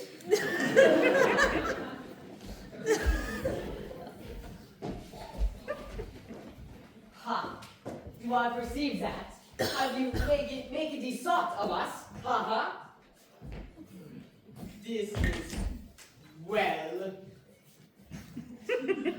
They have made us their flouting skulls. I desire you that we be friends. And let us some other way gnaw our brains together against these same scout scurvy common companions, our hosts of the garter.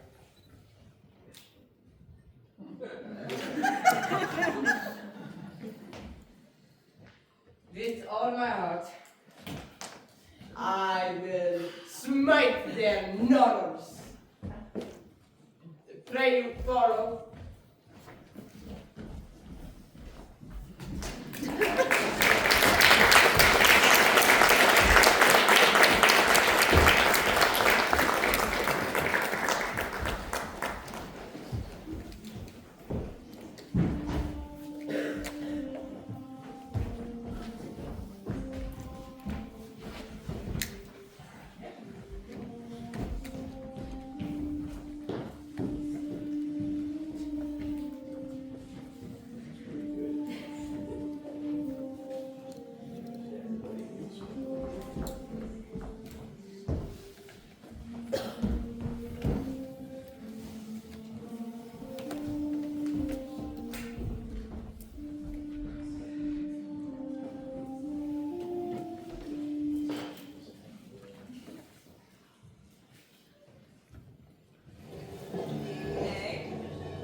Keep thy way, little gallant. You were wont to be a follower, but now you are a leader. Whether you had rather lead mine eyes or I your master's heels. I had rather, forsooth, Go before you like a man, and follow him like a dwarf. Thou art a flattering boy. Now I see you'll be a courtier. Well met, Mistress Page. Whither go you? Truly, sir, to see your wife. Is she at home? I am idle, as she may hang together for want of company. I think, if your husband were dead, you two would marry. Be sure of that. 2 other husbands. Where had you this pretty weathercock? Oh. I cannot tell what the dickens his name is my husband had him of. What do you call your knight's name, sirrah? Sir John Falstaff. Sir John Falstaff? He. I can never hit on his name. There is such a league between my goodman and he. Is your wife at home indeed? Indeed she is. By your leave, sir. I am sick till I see her.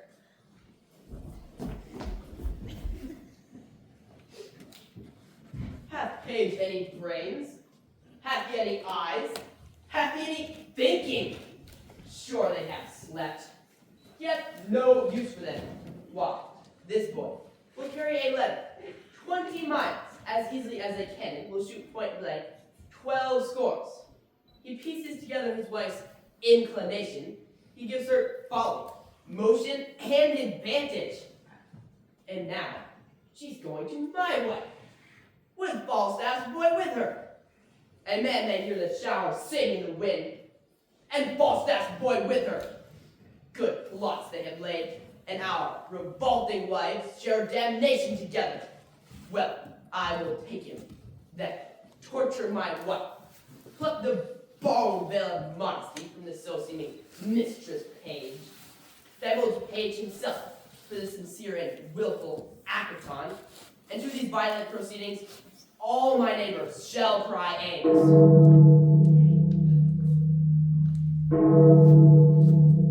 The clock gives me my cue. The assurance bids me search. There, I shall find Falstaff. For it is as positive that the earth is firm. Falstaff will be there. I'll go. Well met, Master Ward. Trust me, a good knot. I have good cheer at home. Pretty well. Go with me. I must excuse myself, Master Ford. So must I, sir. I have appointed to dine with sweet Mistress Anne Page. And I would not break with her for more money than I'll speak of. We have lingered about the match between my cousin Slender and Mistress Anne Page, and this day we shall have our answer. I hope I have your goodwill, Father Page. Indeed, son Slender, I stand wholly for you. But my wife, Master Doctor, is for you altogether. Aye, by God. And the maid herself is in love with me. My nurse, quickly, yes, she telling me so much. What say you to young Master Fenton? He capers, he answers, he has eyes of youth, he writes verses, he speaks holiday, he smells April and May.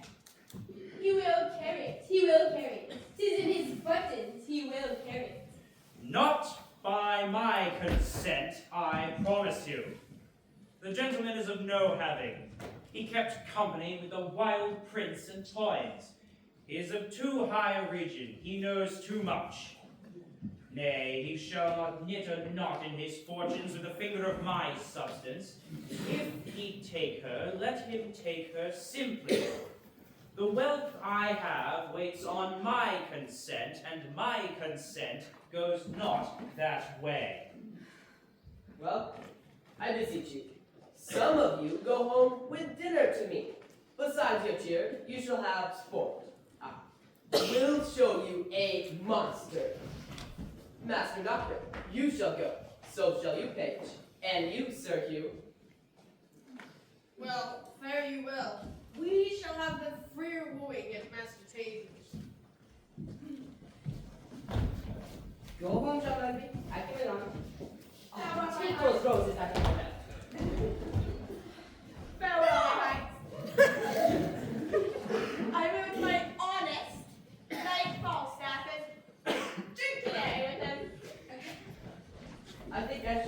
in pipe wine first with him, I will make him dance. Will you go, gentles? Now we do to see this monster.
With John, with Robert. Oh, and Thomas. Quickly, is the buck basket. I warrant. With Robert, I say. Oh, come. Here, sit down. Oh, give your men the charge, and let's be brief. Mary, as I told you before, John and Robert, be ready here. Oh, and Thomas. Be ready here, hard by, in the brew house. And when I suddenly call you, come forth, and without any pause or staggering, take this basket on your shoulders. That done, trudge with it and carry it in all haste to the Whitsters in Datchet's Mead, and there empty it in the muddy dish close by the tent side. You will do it. I have told them over and over they lack no direction. Be gone and come when you are called. Oh, look, here comes little Robin. How now, my Idas Musket, what news with you? My master, Sir John, is come in at your back door, Mistress Ford, and requests your company. You little jack-o'-lantern. Have you been true to us? Aye, I'll be sworn. My master knows not of your being here, and hath threatened to put me into everlasting liberty if I tell you of it, for he swears he'll turn me away. Oh, thou art a good boy. This secrecy of thine shall be a tailor to thee, and make thee a new doublet and hose. I'll go hide me. Do so. Go, tell thy master I am alone. Mistress Page, remember you your cue. I warrant thee, if I act it not, hiss me. Go to then. We'll use this unwholesome humidity. This gross, watery pumpion. We'll teach him to know turtles from jays.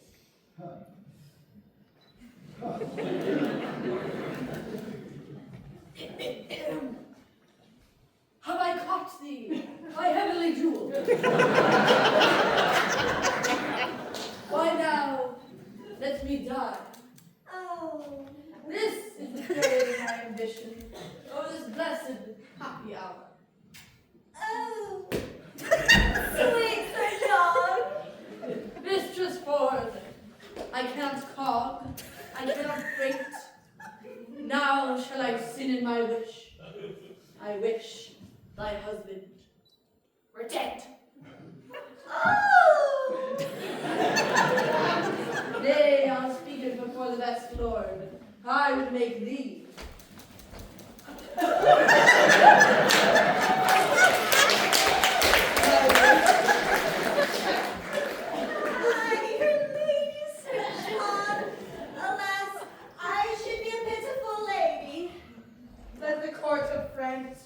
Such another. I see how thine eye would emulate the diamond. Thou hast the right arched beauty of the brow that becomes the ship tire, the tire valiant, and any other tire of Venetian admittance. A plain kerchief, Sir John. My brow becomes nothing else, nor that well neither.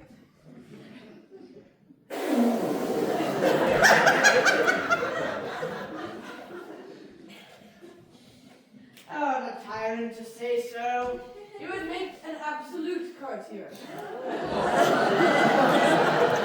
And the firm fixture of thy gait would give an excellent motion to thy walk in a semicircle farthing.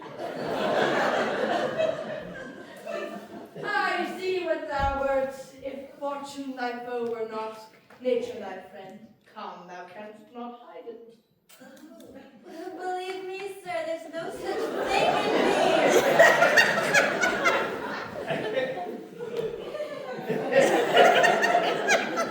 What made me love thee? Does that persuade thee? There's something extraordinary in Come, I cannot cog and say, thou art this and thou art that, like all these lisping hawthorn buds. And come like women in men's apparel. Smell like bucklers buried simple time. I cannot, but I love thee, none but thee, and thou deservest it. Oh. Do not betray me, sir. I fear you love Mistress Page. Oh, thou mightst as well say that I love to walk by the counter gate, which is as hateful to me as the reek of a lime kiln. Well, heaven knows how I love you. Ooh. And you shall one day find it. Keep in that mind. Oh! I'll deserve it. Nay, I must tell you, so you do, or else I could not be in that mind. Mistress Ford, here's Mistress Page at the door sweating and blowing and looking wild dandy. Speak with you presently. She shall not see me, Alice wants me behind the other rocks. Do so. She's a very tattling woman. What's the matter? How now? Oh, Mistress Ford! What have you done? You're shamed. You're overthrown. You're undone forever. What's the matter, good Mistress Page? Oh, Mistress Ford! Having an honest man to your husband, to give him such cause of suspicion. What cause of suspicion? What cause of suspicion?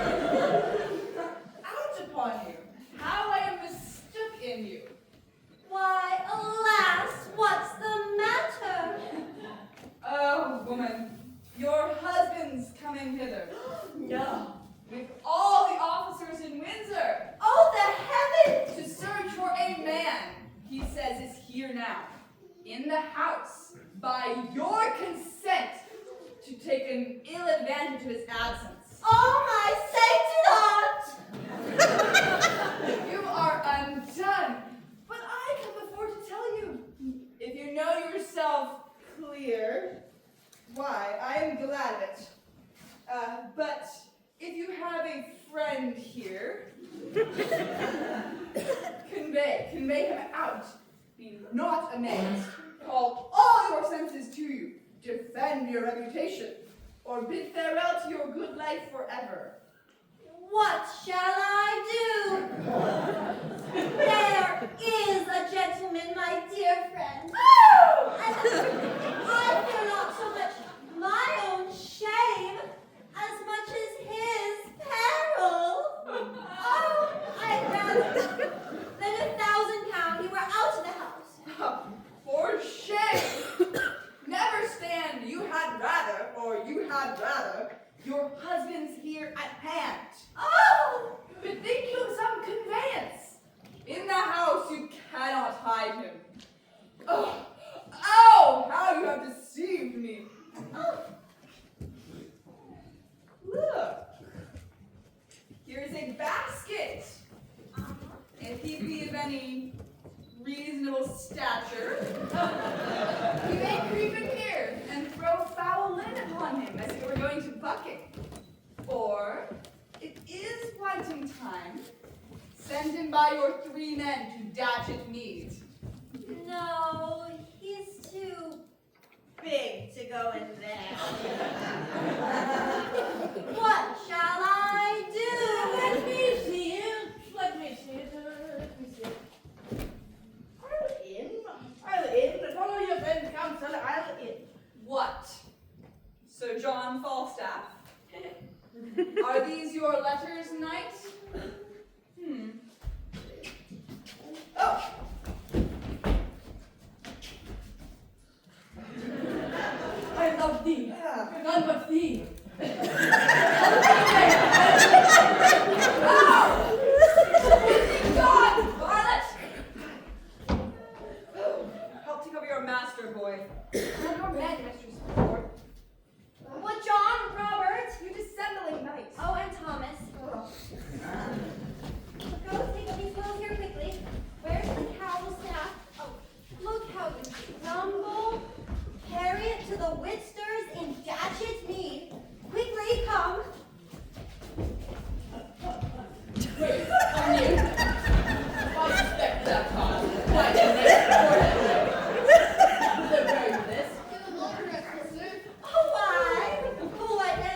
up here.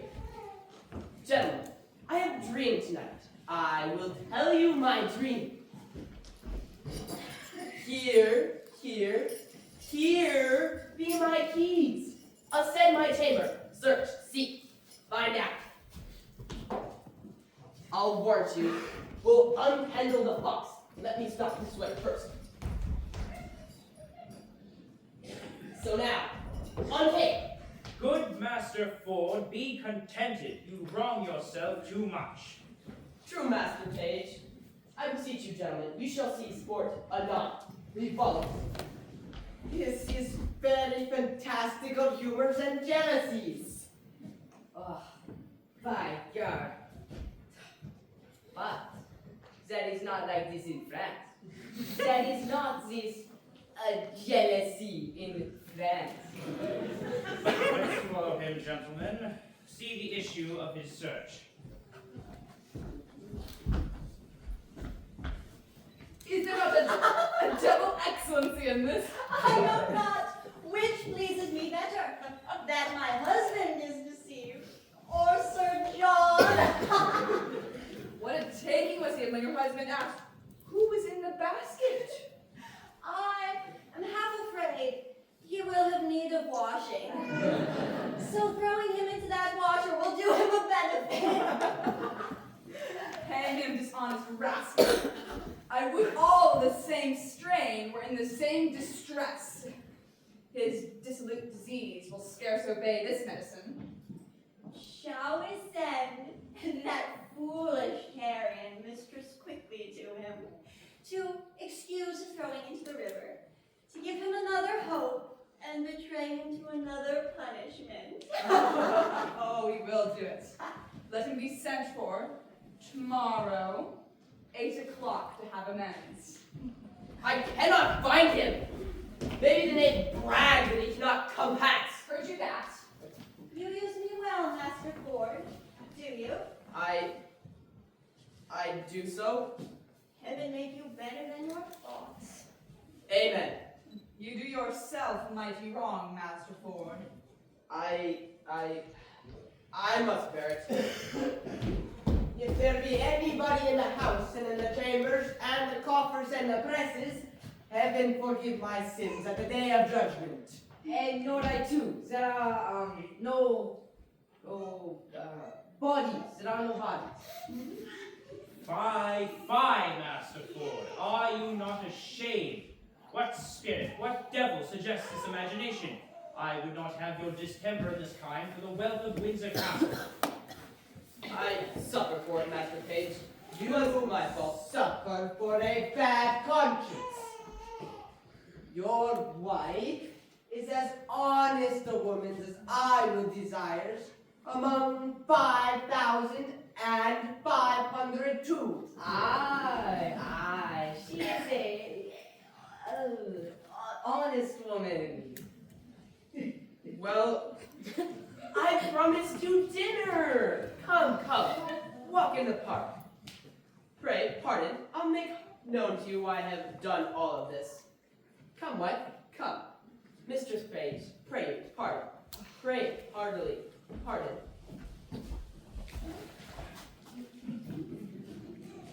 Let's go in, gentlemen. Trust me, we'll mock him. I do invite you to my house tomorrow to breakfast. After we'll boating together. I have a fine hawk for the bush. Shall it be so? Anything? If there be one, I will make two in the company.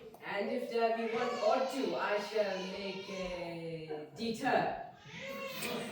Pray you, go, Master Page. I pray you remembrance tomorrow on our lousy hostesses of the Garter. With on my heart. The lousy knaves, who have their jibes and their mockeries.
I see I cannot win thy father's love. Therefore, no more turn me to him, sweet man. Alas, how then? Why, thou must be thyself. He doth object, I am too great of birth. And in my state being guilt of my expenses, I seek to heal it, only by his will. Besides, these other bars he lays before me, my rights past, my world society, and tells me 'tis a thing impossible, I shall love thee but as a property. Maybe he tells you true. No, heaven so speed me my time to come. Albeit, I'll confess thy father's wealth. Was the first motive that I wooed thee, and yet wooing thee I found thee of more value than gold. For sums and sealed bags, and 'tis the very riches of thyself that I am now at. Gentle Master Fenton, yet seek my father's love. Seek it still, sir. If opportunity and humble suit cannot attain it, why then? Hearken hither. Break then, talk news quickly. My kinsman shall speak for himself. I'll make a shaft or a bolt on it, slip his butt, venturing. Be not dismayed. No, she shall not dismay me. I care not for that, but that I am a figure. Hark ye, Master Slender would speak a word with you. I come to him. This is my father's choice. Oh, what a world of ill-favored faults. Looks handsome in 200 pounds a year. And I pray, how does good Master Fenton? Pray you a word? She's coming to her cause, oh boy, thou hadst a father. I had a father, Mr. Sam. My uncle could tell you good jest of him. Pray you, uncle, tell Mr. Sam the jest of how my father stole 2 geese out of him. Good uncle. Mistress Anne, my cousin loves you. Oh, that I do, as well as I love any woman in Gloucestershire. He will maintain you like a gentlewoman. That I will, come cut and long tail, under the degree of a squire. He will make you 150 pounds jointure. Good master shall let him woo for himself. I thank you for it. I thank you for that good comfort. I'll leave you. Now, Master Slender, Now good, Mr. Sam. what is your will? My will? Oh, darlings, that's a pretty jest indeed. I never made my will yet. I am not such a sickly creature. I give heaven praise. I mean, Master Slender, what would you with me? Truly I would little or nothing with you. Your father and my uncle have made motions. If it be my luck, so. If not, happy man be his goal. They can tell you how things go better than I can. You may ask, your father, here he comes. Now, good Master Slender. Love him, daughter Anne. How now, Master Fenton? You wrong me, sir, thus still to haunt my house. I have told you my daughter is disposed of. Nay, Master Page, be not impatient. Master Fenton, come not to my child. She is no match for you. Sir, will you hear me? Nay, good Master Fenton. Come, Master Shallow. Come, Son Slender, in.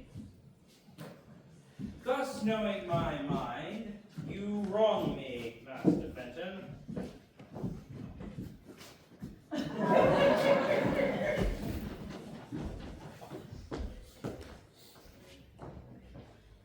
Speak to Mistress Page.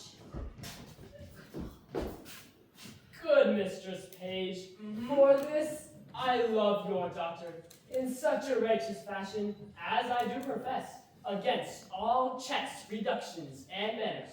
I must invest the colors of my love, and never retire. Let me have thy goodwill. Good mother, do not marry me to a fool. Oh, I mean it not. I seek you a better husband. That is my master, Master Doctor. Alas, I'd rather be set quaking the earth and bold to death with turnips.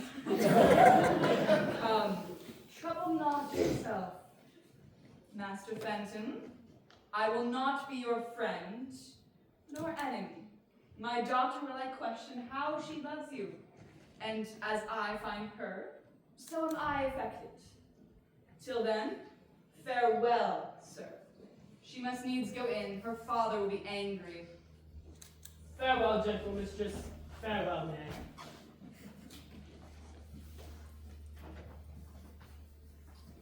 This is my doing now. Nay, shall I say, to cast away your child on a fool and a physician. Look on Master Fenton. This is my doing. I thank thee, and I pray thee, once tonight gives my sweet Nan this ring, there's for thy pains.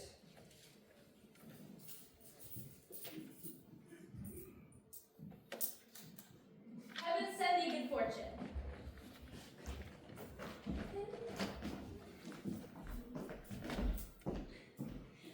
A kind heart ye have. A woman would run through fire and water for such a kind heart. Yet, I would my master had Mistress Anne, or Master Slender would have her, or in sooth, Master Fenton would have her. I will do what I can for them all three, for so I have promised. And I'll be as good as my word. But, speciously for Master Fenton, I must of another errand Sir John Falstaff for my two mistresses. What a beast am I to slack in.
The road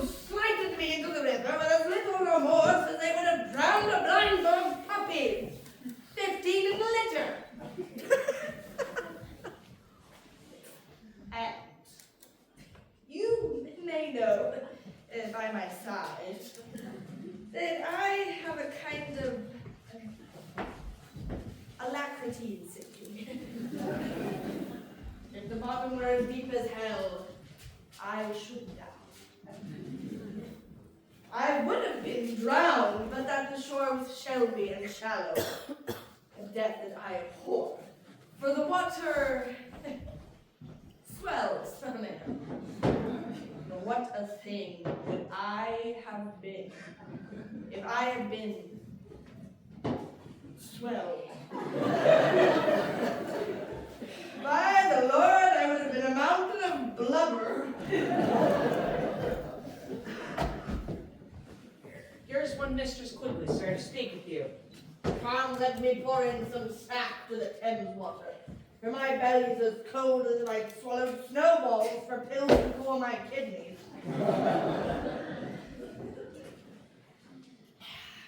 Let her approach. Come in, woman. By your leave, I cry your mercy. Give your worship good morrow. Take away these chalices. Go brew me a bottle of sack finely. With thanks, sir. That's simple of itself. I'll no pullet's sperm in my brewage.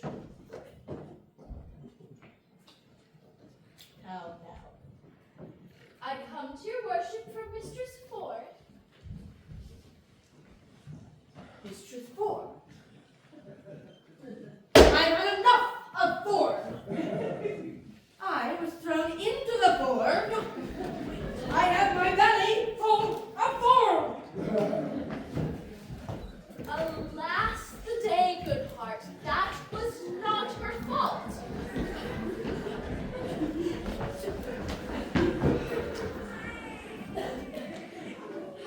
She does so take on with her men. They mistook their erection.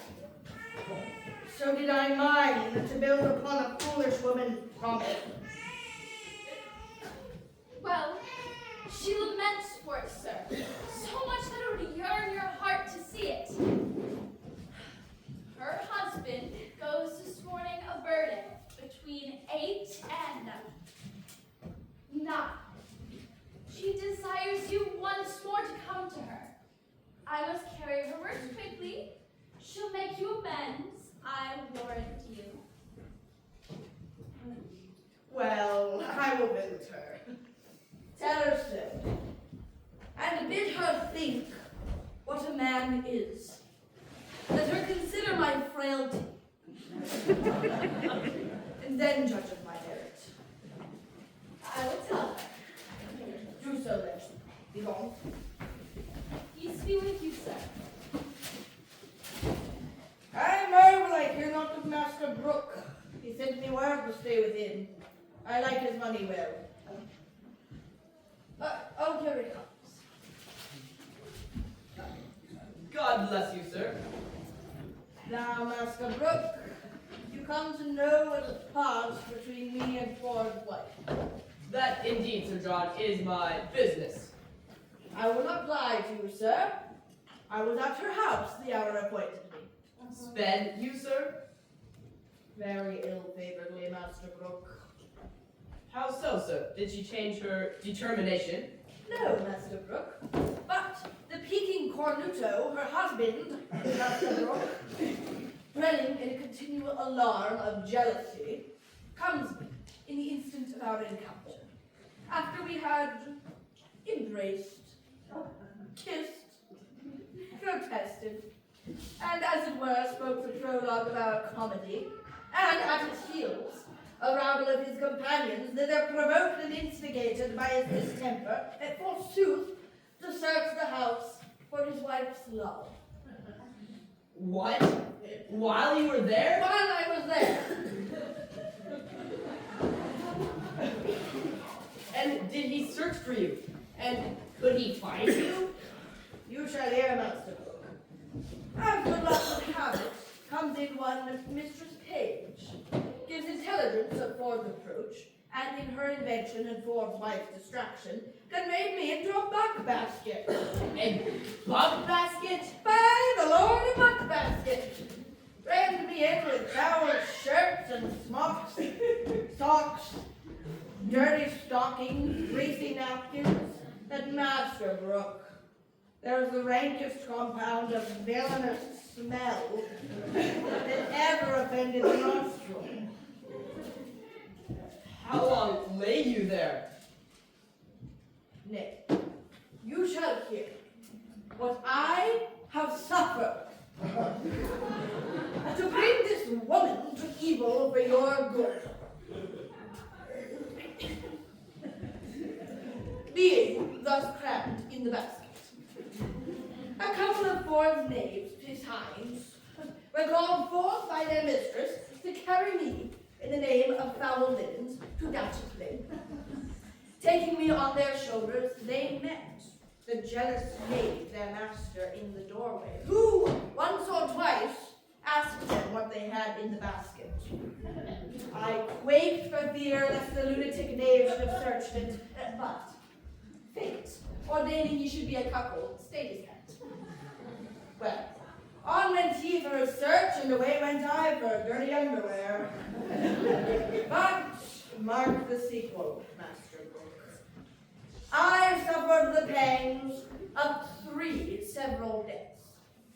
First, an intolerable fright to be detected with a jealous rotten bellwether. Next, to be encompassed like a good bilbo in the circumference of a peck, hilt to point, heel to head, and then we stopped in like a strong distillation in stinking clothes that fretted in their own grease. Oh, think of that! A man of my kidney. Think of that I'm as subject to heat as butter. A man of continual dissolution and thaw. Ugh. It were a miracle to escape suffocation. And then, in the height of this bout, when I was more than half stewed in grease, like a Dutch dish, to be thrown into the Thames, and cooled, glowing hot in that surge like a horseshoe. Think of that, hissing hot. Think of that, Master Brooke. In good sadness. I am sorry that for my sake you have suffered all of this. My suit then is desperate. You'll undertake her no more? Master Brooke. I will be thrown into Etna, as I have been into Thames, ere I will leave her thus. Her husband is this morning gone a-burning. I've received from her another embassy of meeting. Twixt 8 and 9 is the hour, Master Brooke. 'Tis past 8 already. Is it? I will then address me to my presence. Come you to me at your convenient leisure, and you shall know how I speed, and the conclusion shall be crowned with your enjoying her. And you shall have her, Master Brooke, Master Brooke. You shall cuckold for 2.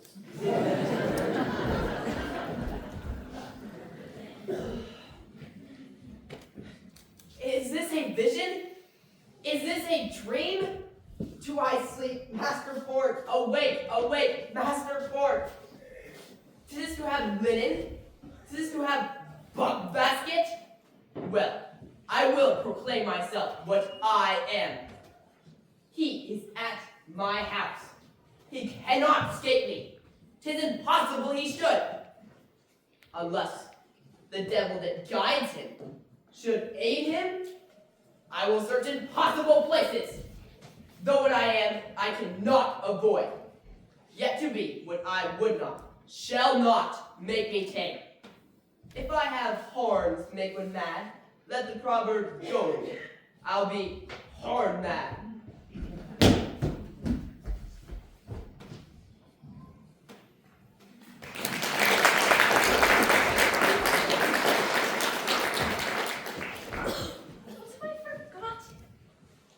Oh yes, we will now have a brief 15-minute intermission.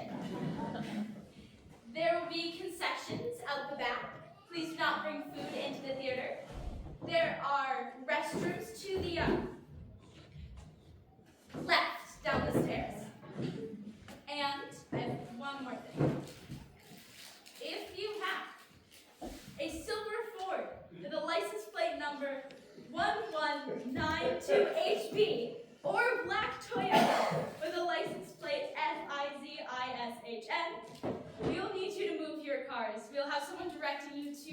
spot. That person back there with floating things. They will help you put it where we need them to go. Thank you very much.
No, Master Slender is let the boys leave to play.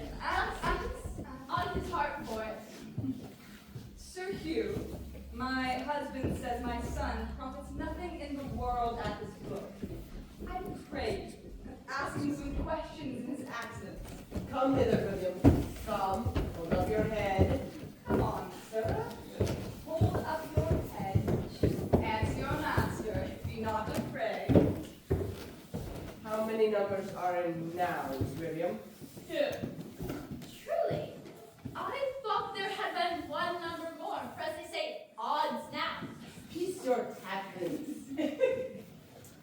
What is fair, William? Polka. Polecats? There are fairer things than polecats, sure. You are a very simplicity woman. I pray you, peace. What is lapis, William? A stone. And what is a stone, William? Pebble. No, it is lapis. Do you remember it in your brain? Cabin. That is a good one. What is he, William? That does lend articles. Articles are borrowed of the pronoun and be thus declined. Singulative, nominativo, hic, haec, hoc. Nominativo, he, high, hog. I pray you, remark, genitivo, quis. Well, what is your accusative case? Accusativo, hic. Pray you have your remembrance, child. Accusativo, hung, hang, hog. Hang hog is the Latin word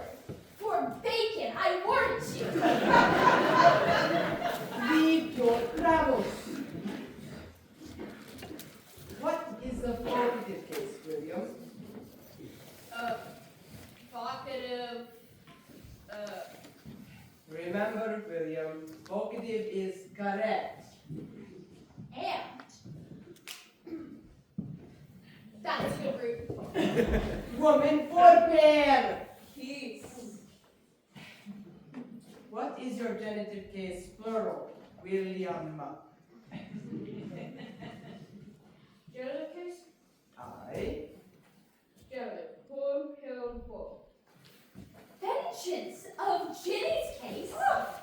Spy on her child, never name her, she be a whore. For shame, woman! You do ill teach children such words. He teaches him to hate and to hatch. They'll do fast enough themselves and cry, hurrah, spy upon her. Woman, art thou lunatic? Hast thou no understandings for thy cases and for the numbers of thy genders? Thou art as foolish Christian creatures as I will desires. Prithee, hold thy peace. Show me now, William, some declensions of your pronouns. Forsooth, I forgot. It is key, K, quad. If you forget your keys, your K's and your quads, you must be breeches. Go your ways and play. Go. He is a better scholar than I thought he was. He is a good sprag memory. Very well, Mr. Stage. Adieu, good Sir Hugh. Get you home, boy. Go. Come, come. We stay too long.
Vicious fog, your sorrow has eaten up my sufferance. I see you're obsequious in your love, and I profess requital to a hair's breadth. But tell me, are you sure of your husband now? He is a birdie, sweet Sir John. Step into the chamber, Sir John. How now, sweetheart? Who's at home besides yourself? Why, none but mine own people. Indeed. No, certainly.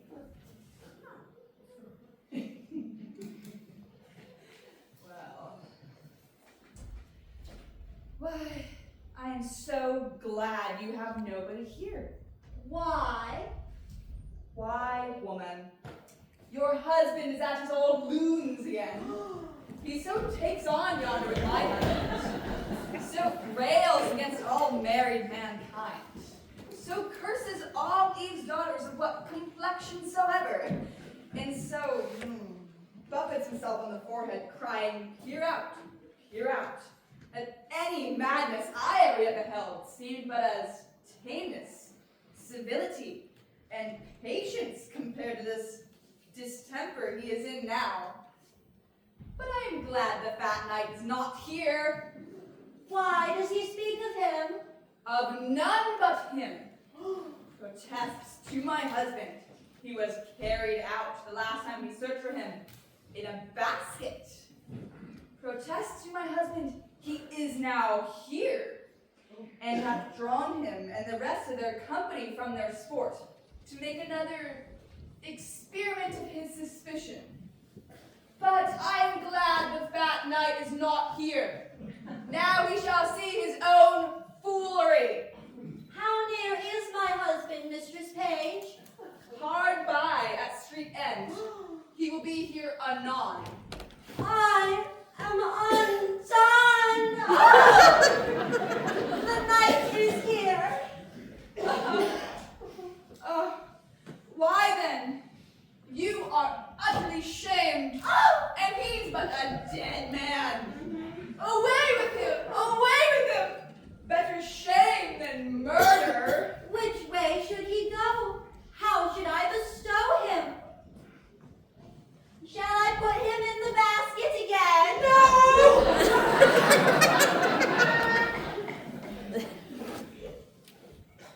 I'll no more in the basket.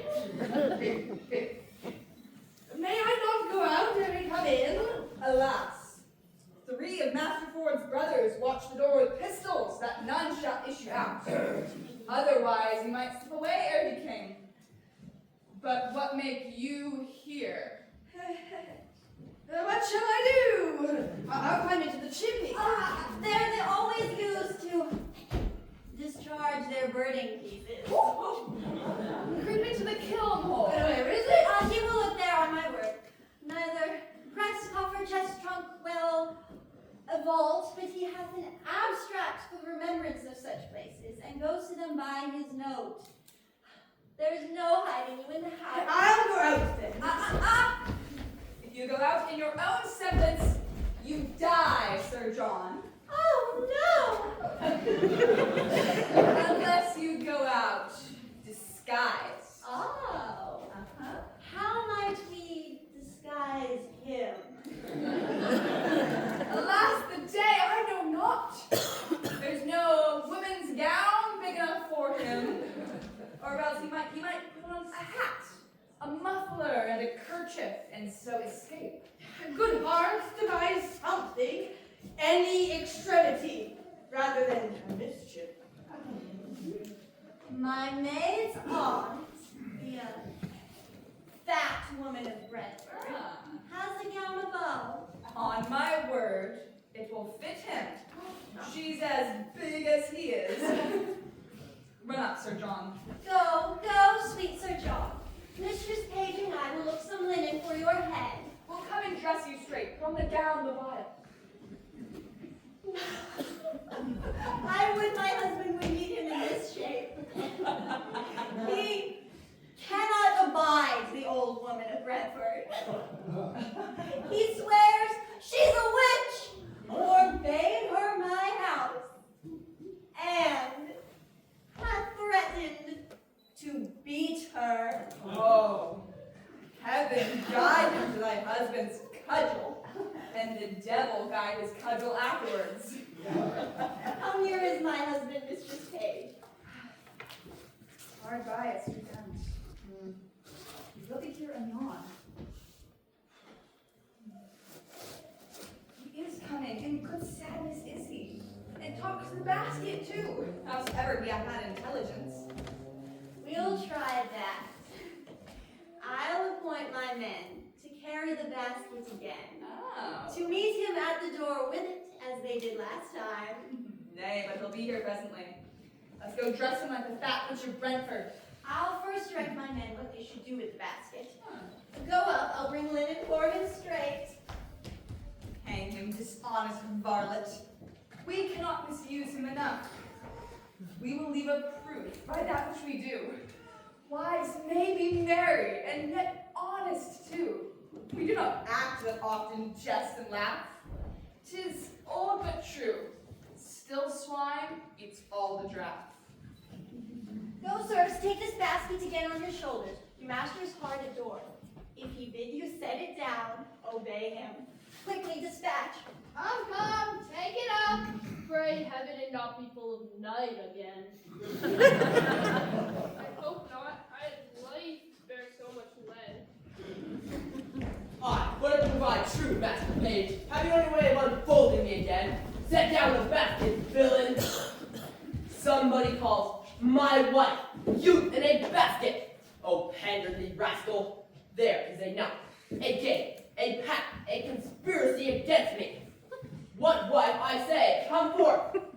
Behold, what honest clothes she sends to bleaching. Why this passes, Master Ford? You are not to be let loose any longer. You must be pinion. 'Tis unreasonable. 'Tis lunatics, as mad as a mad dog. Indeed, this is not well, Master Ford. Indeed. So say I too, sir. Come hither, Mistress Ford. Mistress Ford, the honest woman, the modest wife, the virtuous creature. I suspect without cause, mistress, do I? Heaven be my witness, you do, if you suspect me in any dishonesty. Well said, brazen face. Hold it out, sirrah. Passes. Are you not ashamed? Let the clothes alone. I'll find you anon. Why, this is unreasonable. Will you take up your wife's clothes? Come away. Empty the basket, I say. Why, man, why? Master Page, as I am a man, there is one conveyed out of my house yesterday in this basket. And why may not be there again? In my house. I'm sure he is. My intelligence is true. My jealousy, reasonable. Pluck me out all the linen. If you find a man there, he shall die a fleet's death.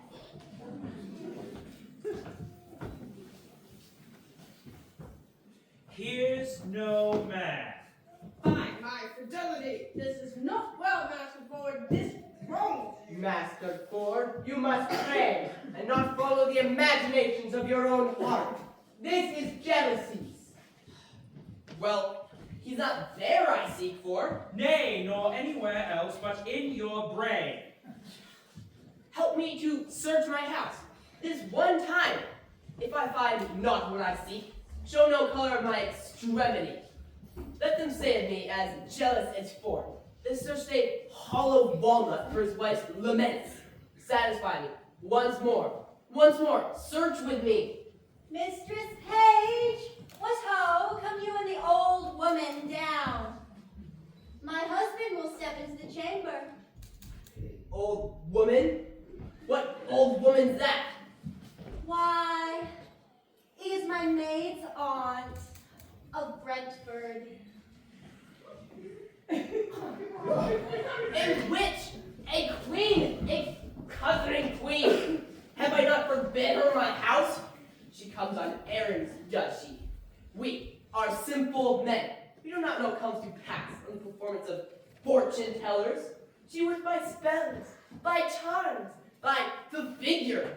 And such daubery as this is, beyond our element, we know nothing. Come down, you witch, you hag, you. Come down, I say. Nay, good sweet husband, good gentleman, let him not strike the woman. Come, give me your hand. I'll crack her.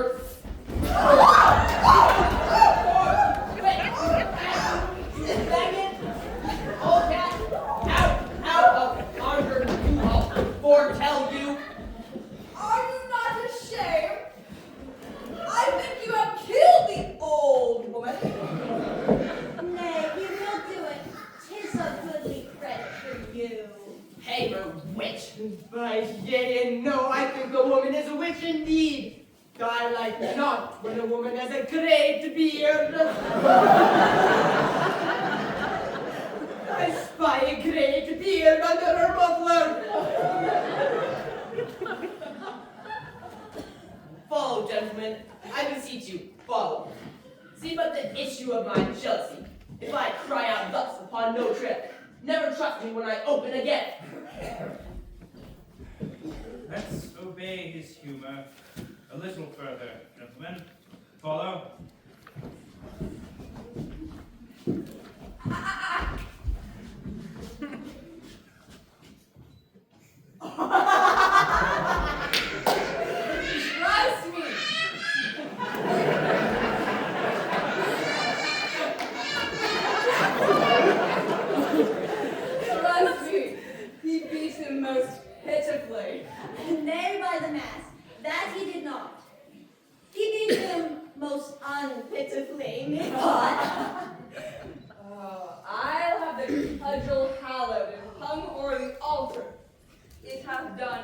meritorious service.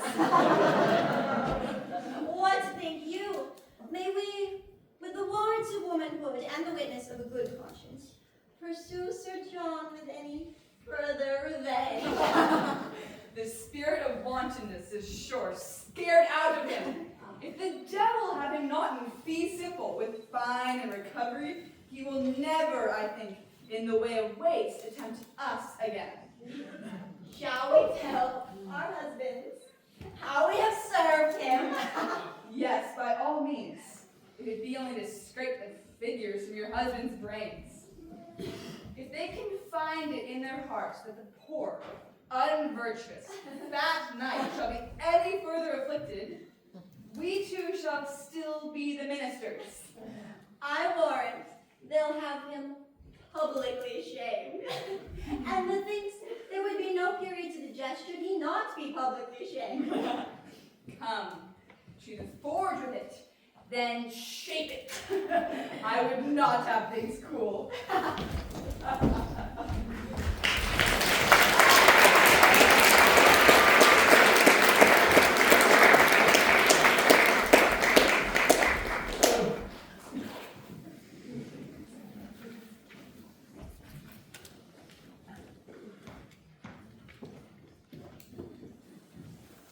Ladies, Jeremy decided to have 3 acre forces, for the Duke himself will be tomorrow at court, and they are going to meet him. What duke should this be that comes so secretly? You're not a king in the court. Let me speak with these gentlemen. They speak English? I'll call them to you. They shall have my horses, but I'll make them pay. I'll suss them. They have had my house a week in command. They turned away my other guests. They must come off. I'll suss them. Come.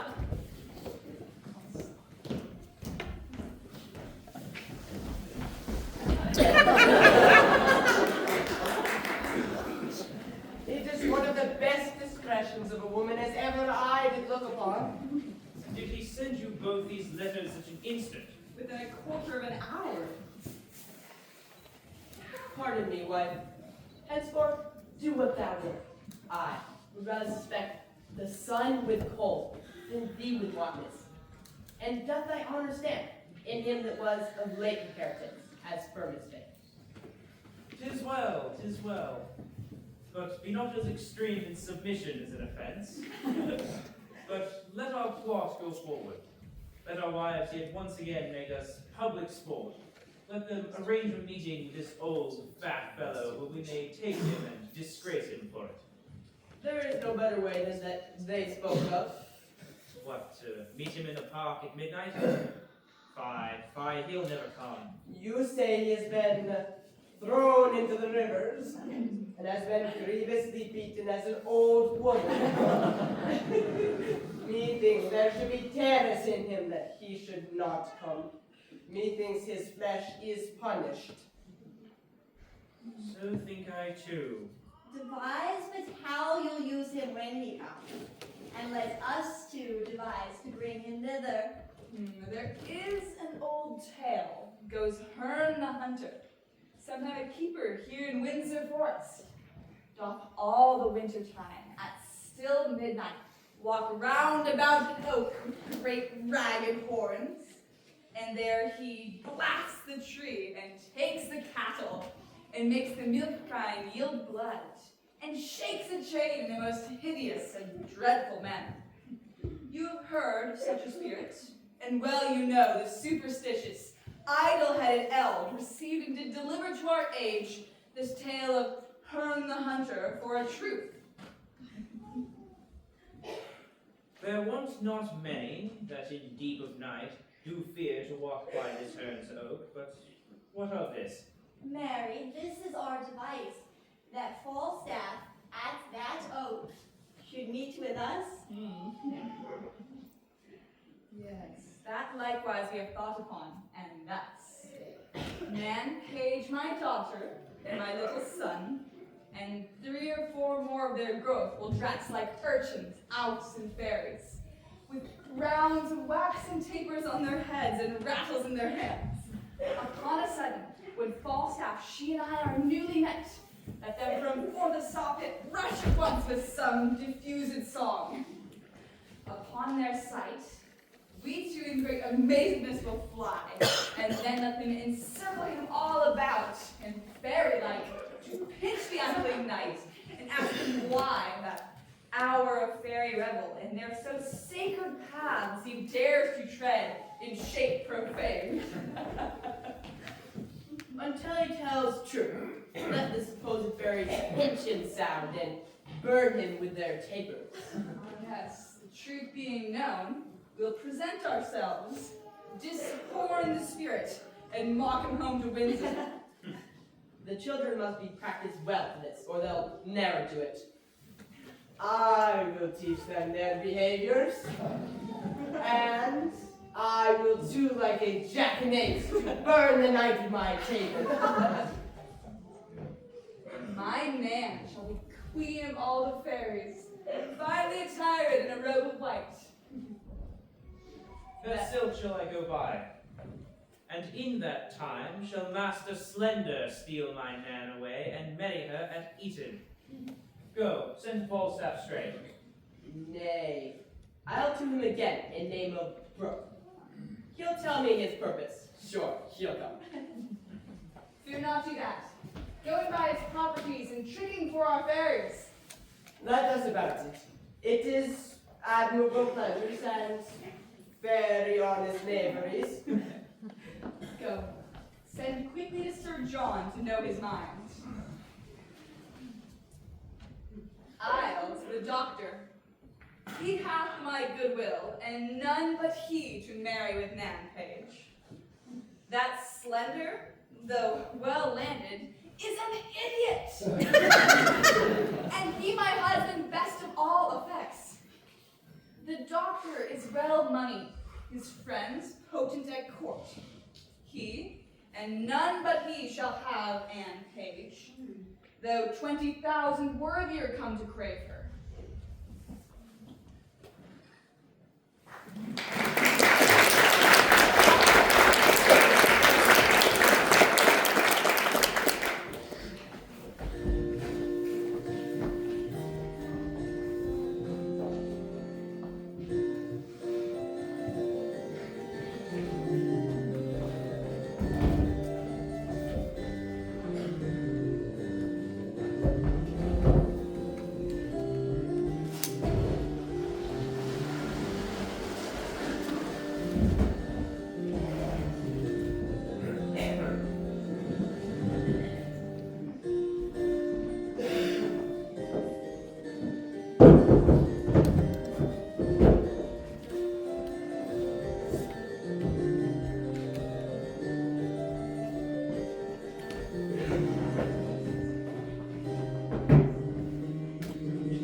What wouldst thou have? Boy, what? Thick skin? Speak. Breathe. Discuss. Brief. Short. Quick. Snap. Marry, sir, I come to speak with Sir John Falstaff. From Master Slender. There's his chamber, his house, his castle, his standing bed, and truckle bed. His painted about with still the prodigal, fresh and new. Go. Knock and call. He'll speak when your ears are Procordinian of the bee. Knock, I say! There's an old woman, a fat woman, gone up into his chamber. I'd be so bold, man, as to stay here until she comes out. I come to speak with her indeed. Ha! That woman. The night may be long. We'll call. Bully knight. Bully Sir John. Speak from my lungs military. But they're there. It is thine hostesses, thine Ephesians call. How now, mine hostesses? The Bohemian charger carries the coming down of thy fat woman. believe that it said, our chambers are honorable. Fine. Privacy fine.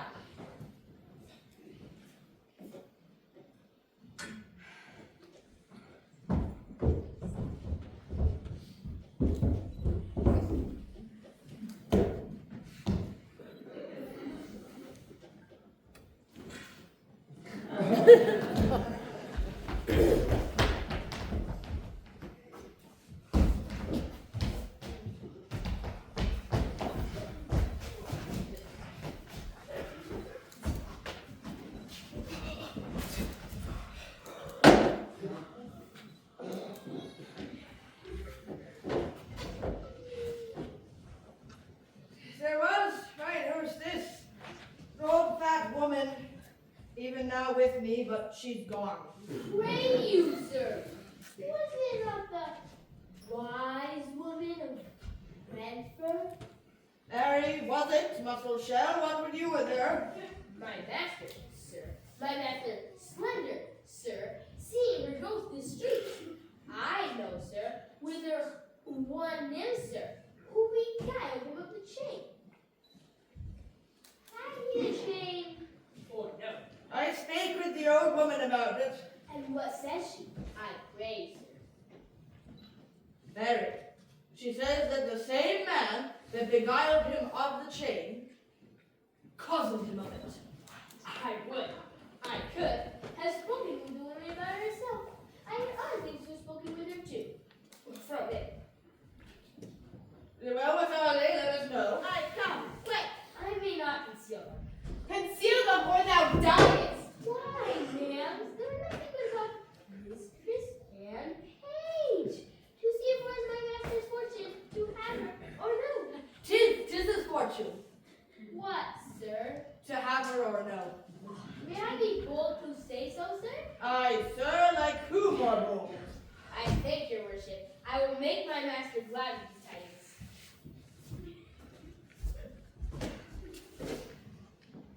Thou art clerkly, Sir John. Was there a wise woman with thee? I noticed that there was. One that hath learned me more wit than ever I learned before in my life. And I paid nothing for it neither, but was paid for my learning. Out! Alas! Cosnage! Mere cosnage. Will it be my horses? Speak well of them, Barletta. Run away, Cosners.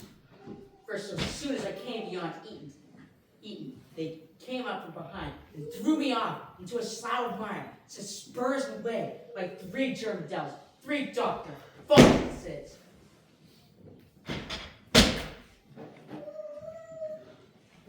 They are brought but speak the Duke villain. Do not say they be fled. Germans are honest men. Where is my hostesses? What is the matter, son? Have a care of your entertainment. There is a friend of mine come to town, tells me there is 3 cousin Germans who has cousins all the hosts of Reading, of Colnbrook, of Maidenhead, of horses and money. I tell you for goodwill, now look you, you are wise and full of jibes and flouting stogs, and 'tis not convenient for you to be cousins. Very well.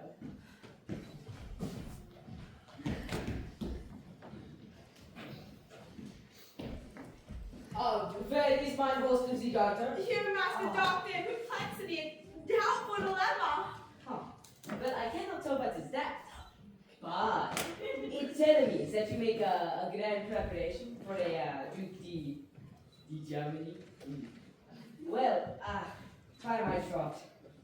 There is no Duke that the court is not to come. I tell you for good, baby. Adieu. He would cry, villain, go! Assist me, I I am undone! Lie, run! He would cry, villain! I am undone! I am undone!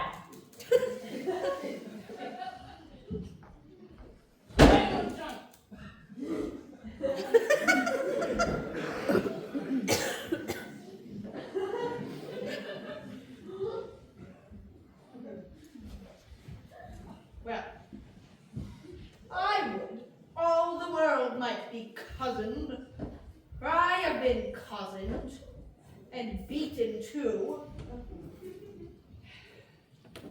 If it should come to the ear of the court, how I have been transformed, and how my transformation has been washed and cudgeled, they would melt me out of my fat drop by drop, and liquor fishermen's boots with me. I warrant they would whip me with their fine wits till I were as crestfallen as a dried pear. I never prospered since I forswore myself at Primero. Well, if my wind were but long enough, I would repent.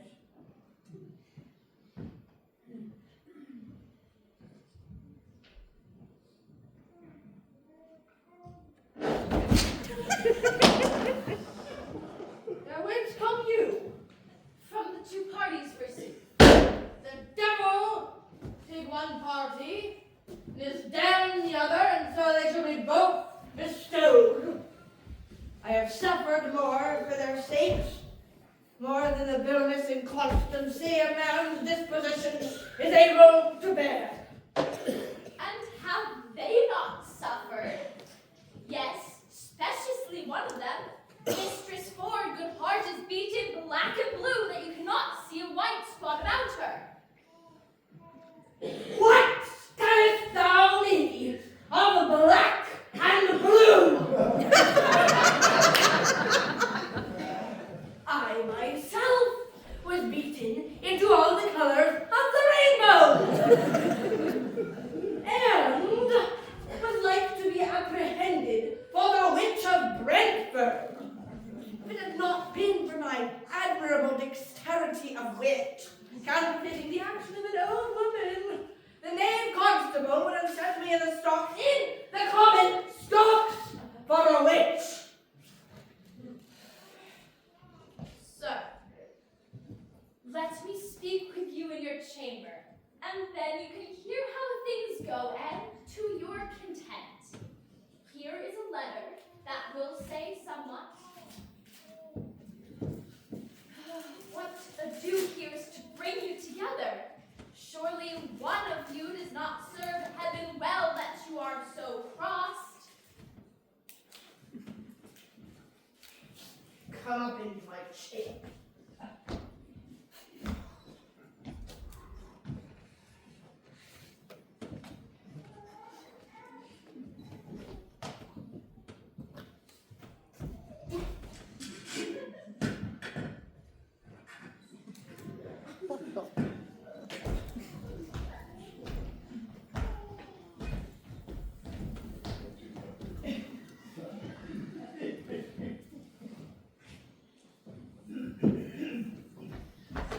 Master Fenton, talk not to us. Our minds are heavy. We will give them all. Yet, hear me speak. Assist me in my purpose. And, as I am a gentleman, I'll give thee 100 pounds in gold. More than your loss. We will hear you, Master Fenton, and we will, at the least, keep your counsel. From time to time, I have acquainted you with the dear love I bear for fair Anne Page, who multiply hath answered her affection, so fair, forth herself might be her chooser. Even to my wish, I have a letter from her, of such content that you would wonder at. The mirth whereof so lauded is my matter, that neither singly can be manifested. Without the screw of both, fat Falstaff hath a great seeing, the image of a jest. I'll show you sure at large.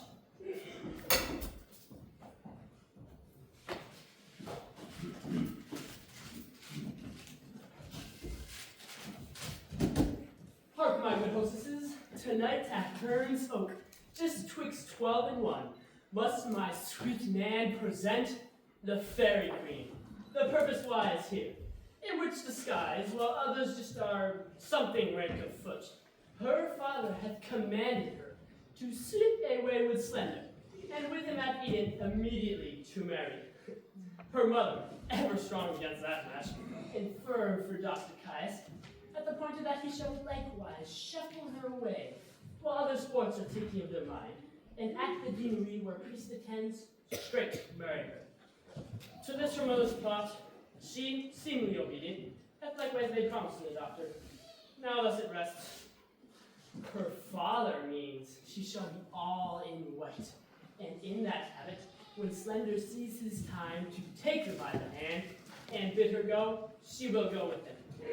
Her mother hath intended the better to the motive to the doctor. For they must all be masked and deserted. That quaint and green, she shall be loose in robe, with ribbons petted flaring about her head, and when the doctor spies his vantage right to pinch her by the hand, and on that token the maid hath given consent to go with him. Which means you see, father or mother?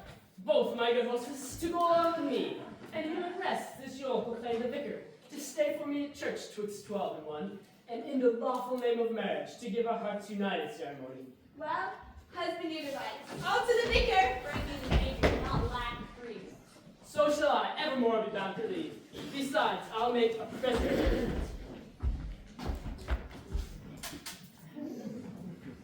Prithee, no more prattling. Go, I'll hold. This is the third time my oath of good luck lies in odd numbers. They say there is divinity in odd numbers, either in nativity, chance, or death. Away I say. I'll provide for your chain, and I'll do what I can to get you a pair of horns. Away I say, fine wares, hold up your head and mince.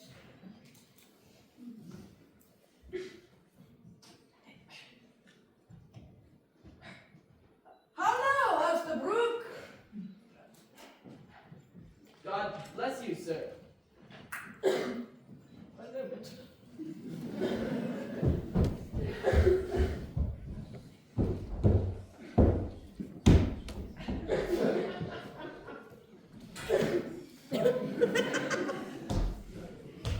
Now, Sir Brooke, the matter will be known tonight or never. Be you in the park about midnight at Herm's Oak, you shall see wonders. Went you not to her yesterday? Sir, as you told me, you had an appointment. I went to her, Master Brooke, as you see, like a poor old man. But I came from her, Master Brooke, like a poor old woman. That same knave, Ford, at the finest mad level of jealousy in him that ever governed frenzy. I will tell you, he beat me grievously in the shape of a woman. For, in the shape of a man, I fear not Goliath with the weaver's beam, because I know also life is a shuttle.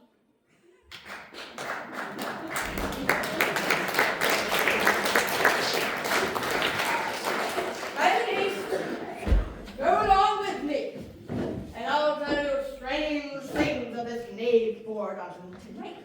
I'll be revenged, and I will deliver his wife into your hand. Follow. Since I plugged geese, played truants, and whipped pop, I do not recall to be beaten till lately. Strange things in hand, Master Brooke, follow.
to know one another. I come to her white and cry mum, and she cries budget, and by that we know one another.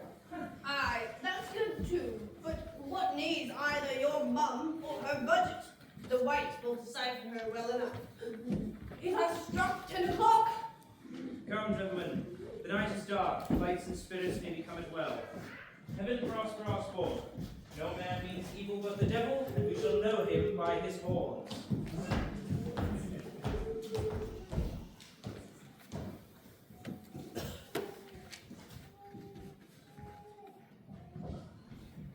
Why, there you go.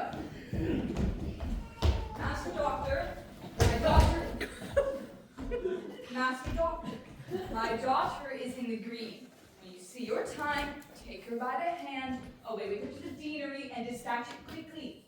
Go before into the park. We two must go together. The park. Oh. Yes. I know what I have to do.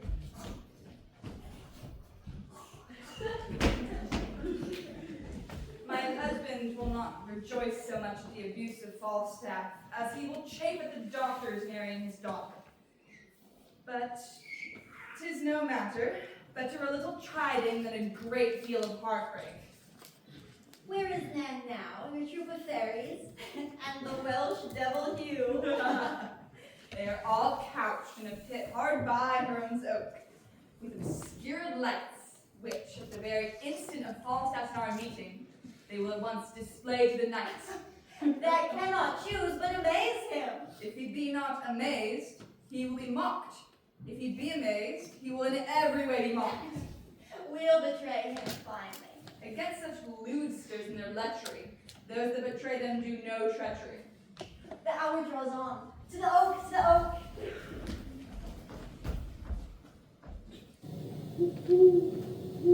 Trip, trip, fairies, come and remember your parts.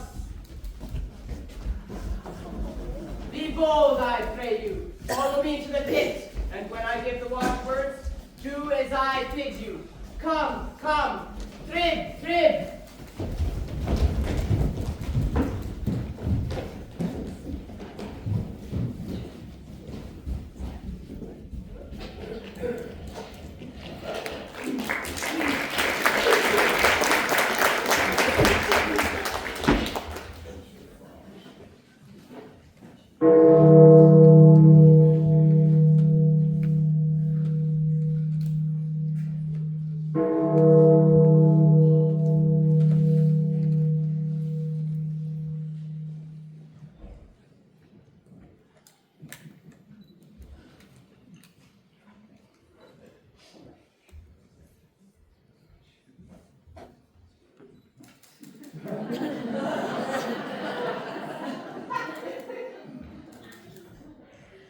The winter bell has struck 12. The minute draws on. How the hot-blooded gods assist me.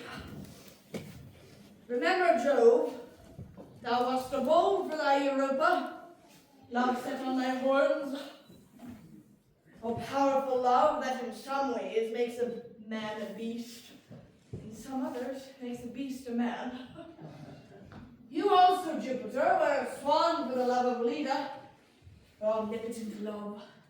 How near the god drew to the complexion of a goose.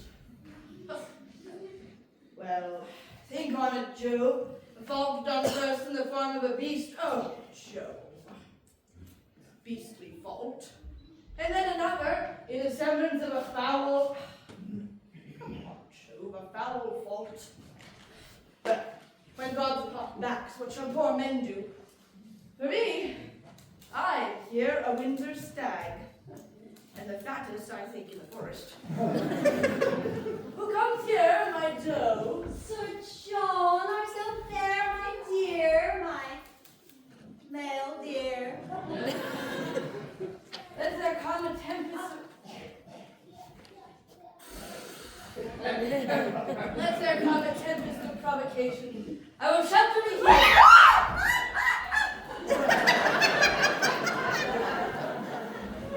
Mistress Kate has come with me, sweetheart. Hello.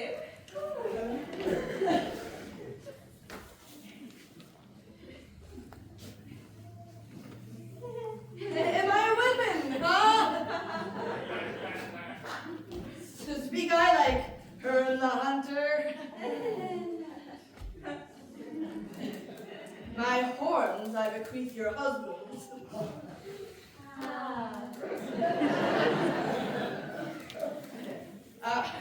Now, is Cupid a child of conscience? He makes restitution. As I am a true spirit, welcome. Alas! What noise! Oh, heaven forgive our sins!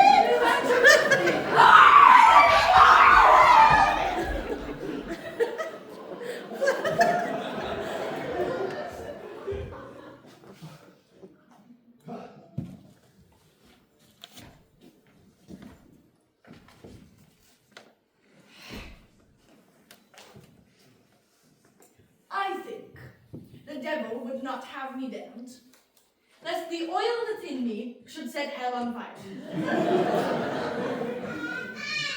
He would not have thrust me thus. Fairies, black, gray, green, and white, you moonshine revelers, shades of light, you orphan heirs of vixen destiny, attend your office and your quality. Crier, hobgoblin, make the fairy oys. Elves, list your names. Silence, you airy boys. Forget to win the chimneys, chance the algae. For fire to find straight, large and swept, pinch the maids of blue silver. Our radiant queen makes sluts and slutterly. They are fairies. He that speaks to them shall die. I'll drink and couch. No man their work must die. Where's thee? Go and where you find the maid that ere she sleep has thrice her prayer said. Rise up the organs of her fantasy. Sleep she sound as careless infancy. But those that sleep and think not on their sins, pinch them arms, legs, backs, shoulders, sides, and shins. About, search winds are cast out, within and out. Strew good luck all on every sacred root, that it may stand to the perpetual doom, in state as wholesome as in state to sit. Worthy the owner and the owneress, the several chairs of order look you scour, with each fair installment, coat and subtle crest, the loyal was on evermore be blessed. Each fair installment, the loyal was on evermore be blessed. And nightly meadow fairies will be seen, like to the garden's compass in a ring. The expression that it bears, green let it be, more fertile fresh than all the field to see. And honey soy came Mally Pentright, and emerald tops flowers purple, blue, and white, like sapphire, pearl, and rich embroidery. Buckled below for night has been beaten. Fairies use flowers for their carriage. Oh, hen, disperse, but still it is 1 o'clock. Our dance of custom run about the oak of her and the hunter, let us not forget. Pray you lock hand in hand. Your service in the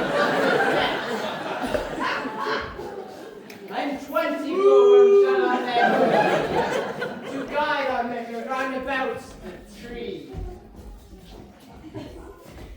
But steady, I smell a man of Middle Earth. Heavens, defend me from my Welsh fairy, lest he transform me to a piece of cheese. Foul word, thou hast of what you like birth. With trial fire, touch me as been red. If he be chased, the flame will back be sent and turn him to no pain. But if he snort, it is the flesh of a corrupted heart. A trial, come, will this wood take fire? Corrupt, and tainted in desire. About him fairies sing a scornful rhyme, and that you trip, still pinch him to your time. By on sinful fantasy, by on lust and luxury. Lust is part of bloody fire, kindled with unchaste desire. Fed in heart whose flames aspire as thoughts to loathe and higher and higher. Pitching for his villainy, pitching burning, turning back till candles start and moonshine beyond. Nay, do not fly. I think we have watched you now. Will none but Herne the Hunter serve your turn? Now, Sir John, how like you Windsor wives? See you these horns, husband? Do not these fair yokes become the forest better than the town? Now, Sir John, whose cuckoldie now, Master Brooke? Falstaff's a knave, a cuckoldie knave. Here are his horns, Master Brooke, and Master Brooke, you yet shall hold your word. Sir John, we have had ill luck. We could never meet. Oh. I will never take you for my love again. But I will always count you my dear.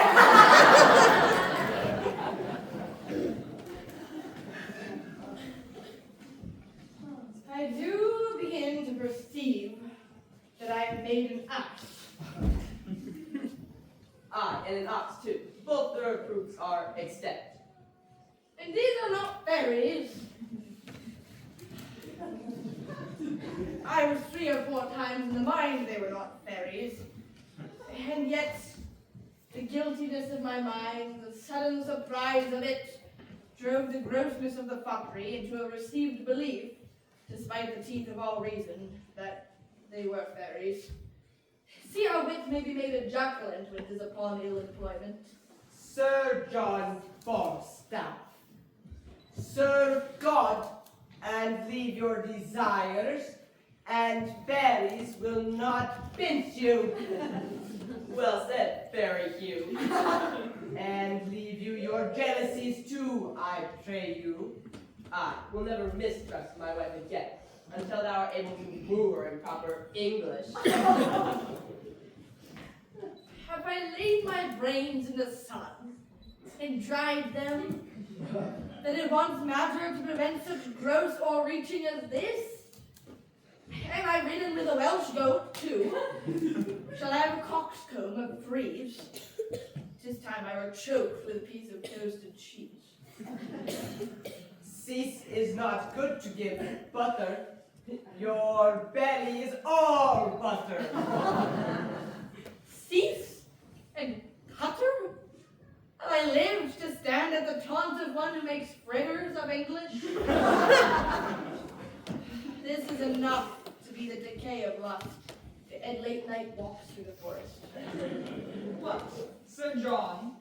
Do you think that though we would have thrust virtue out of our hearts by the head and shoulders, and given ourselves that scruple to hell, that ever the devil could have made you our delight? What? A hood pudding, a bag of flax.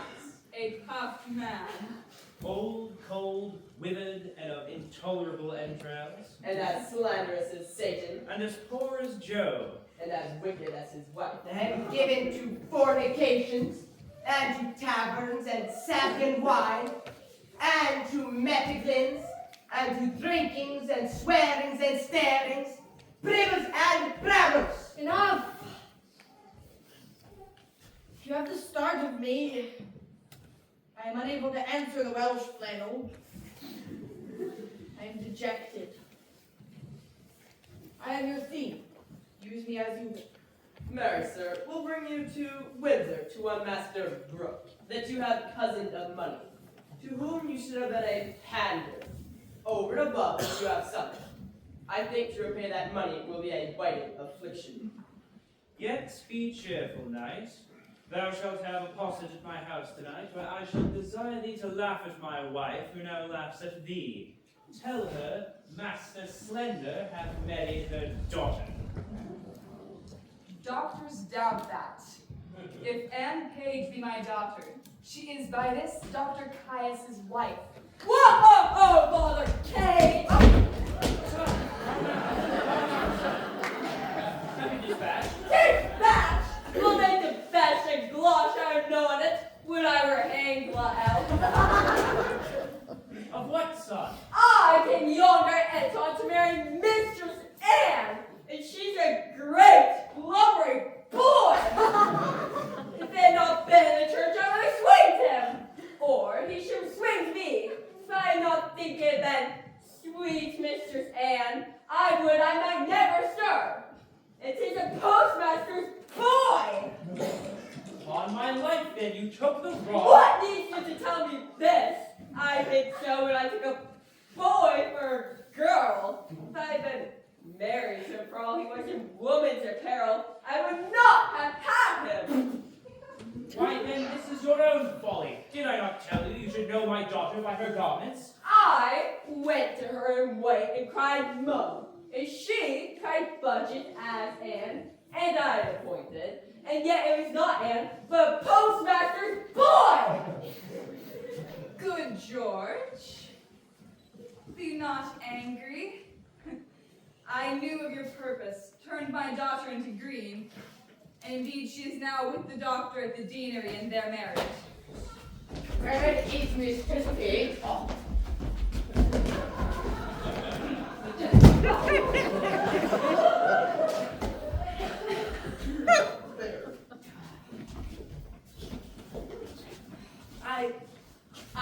I have been causing.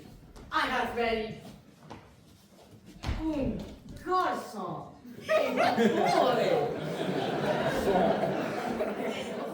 Parson. It is not Anne Page. I have been causing. Why? Did you take her in green? I and to the boy. Ah, by God, all veins, all features. 'Tis strange. Who got the right end? My heart misgives me. Here comes Master Fenton. How now, Master Fenton? Pardon, good father. Beg my mother pardon? And you, mistress, how chance you went not with Master Slender? Why went you not with Master Doctor, maid? You do amaze her. Hear the truth of it. You would have married her most shamefully, where there was no proportion held in love. The truth is, she and I, long since contrast, are now so sure that nothing can dissolve us. Offense is holy that she hath committed, and this deceit loses the name of craft, of disobedience and unduteous titles, since therein she doth ever taint and shun 1,000 irreligious cursed hours, which forced marriage would have brought upon her. Stand not amazed. Here is no remedy. In love, the heavens themselves do guide the stars. Money buys lands, and wives are sold by fate.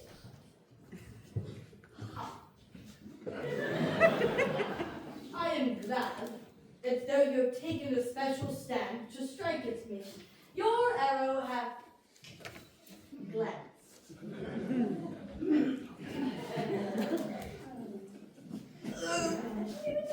Don't care. What remedy? Fenton, heaven give thee joy.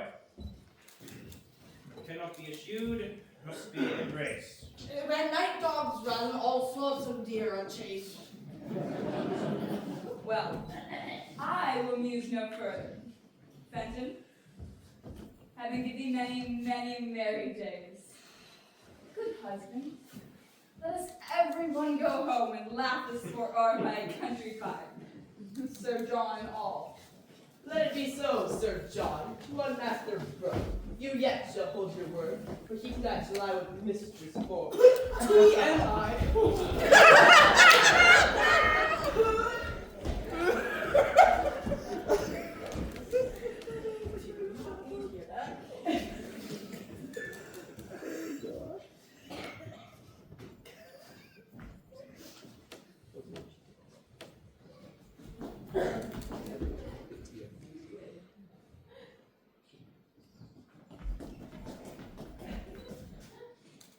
Toodles.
talking for 30 minutes, and then we ask you to applaud.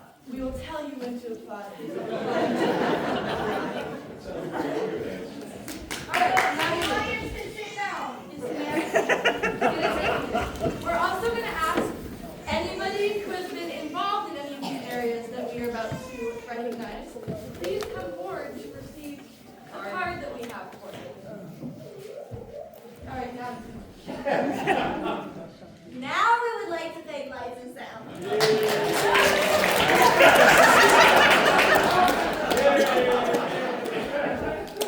We would also like to thank our makeup director.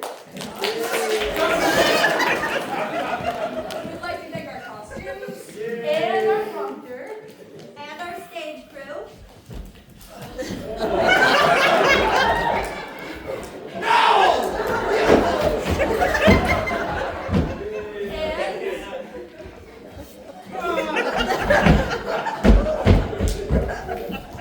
and our set designers. And we would like to tell you all, since we have you right here, that although we have all these amazing people serving in all these different areas, this would not happen without our moms, because they are the ones in all of these areas.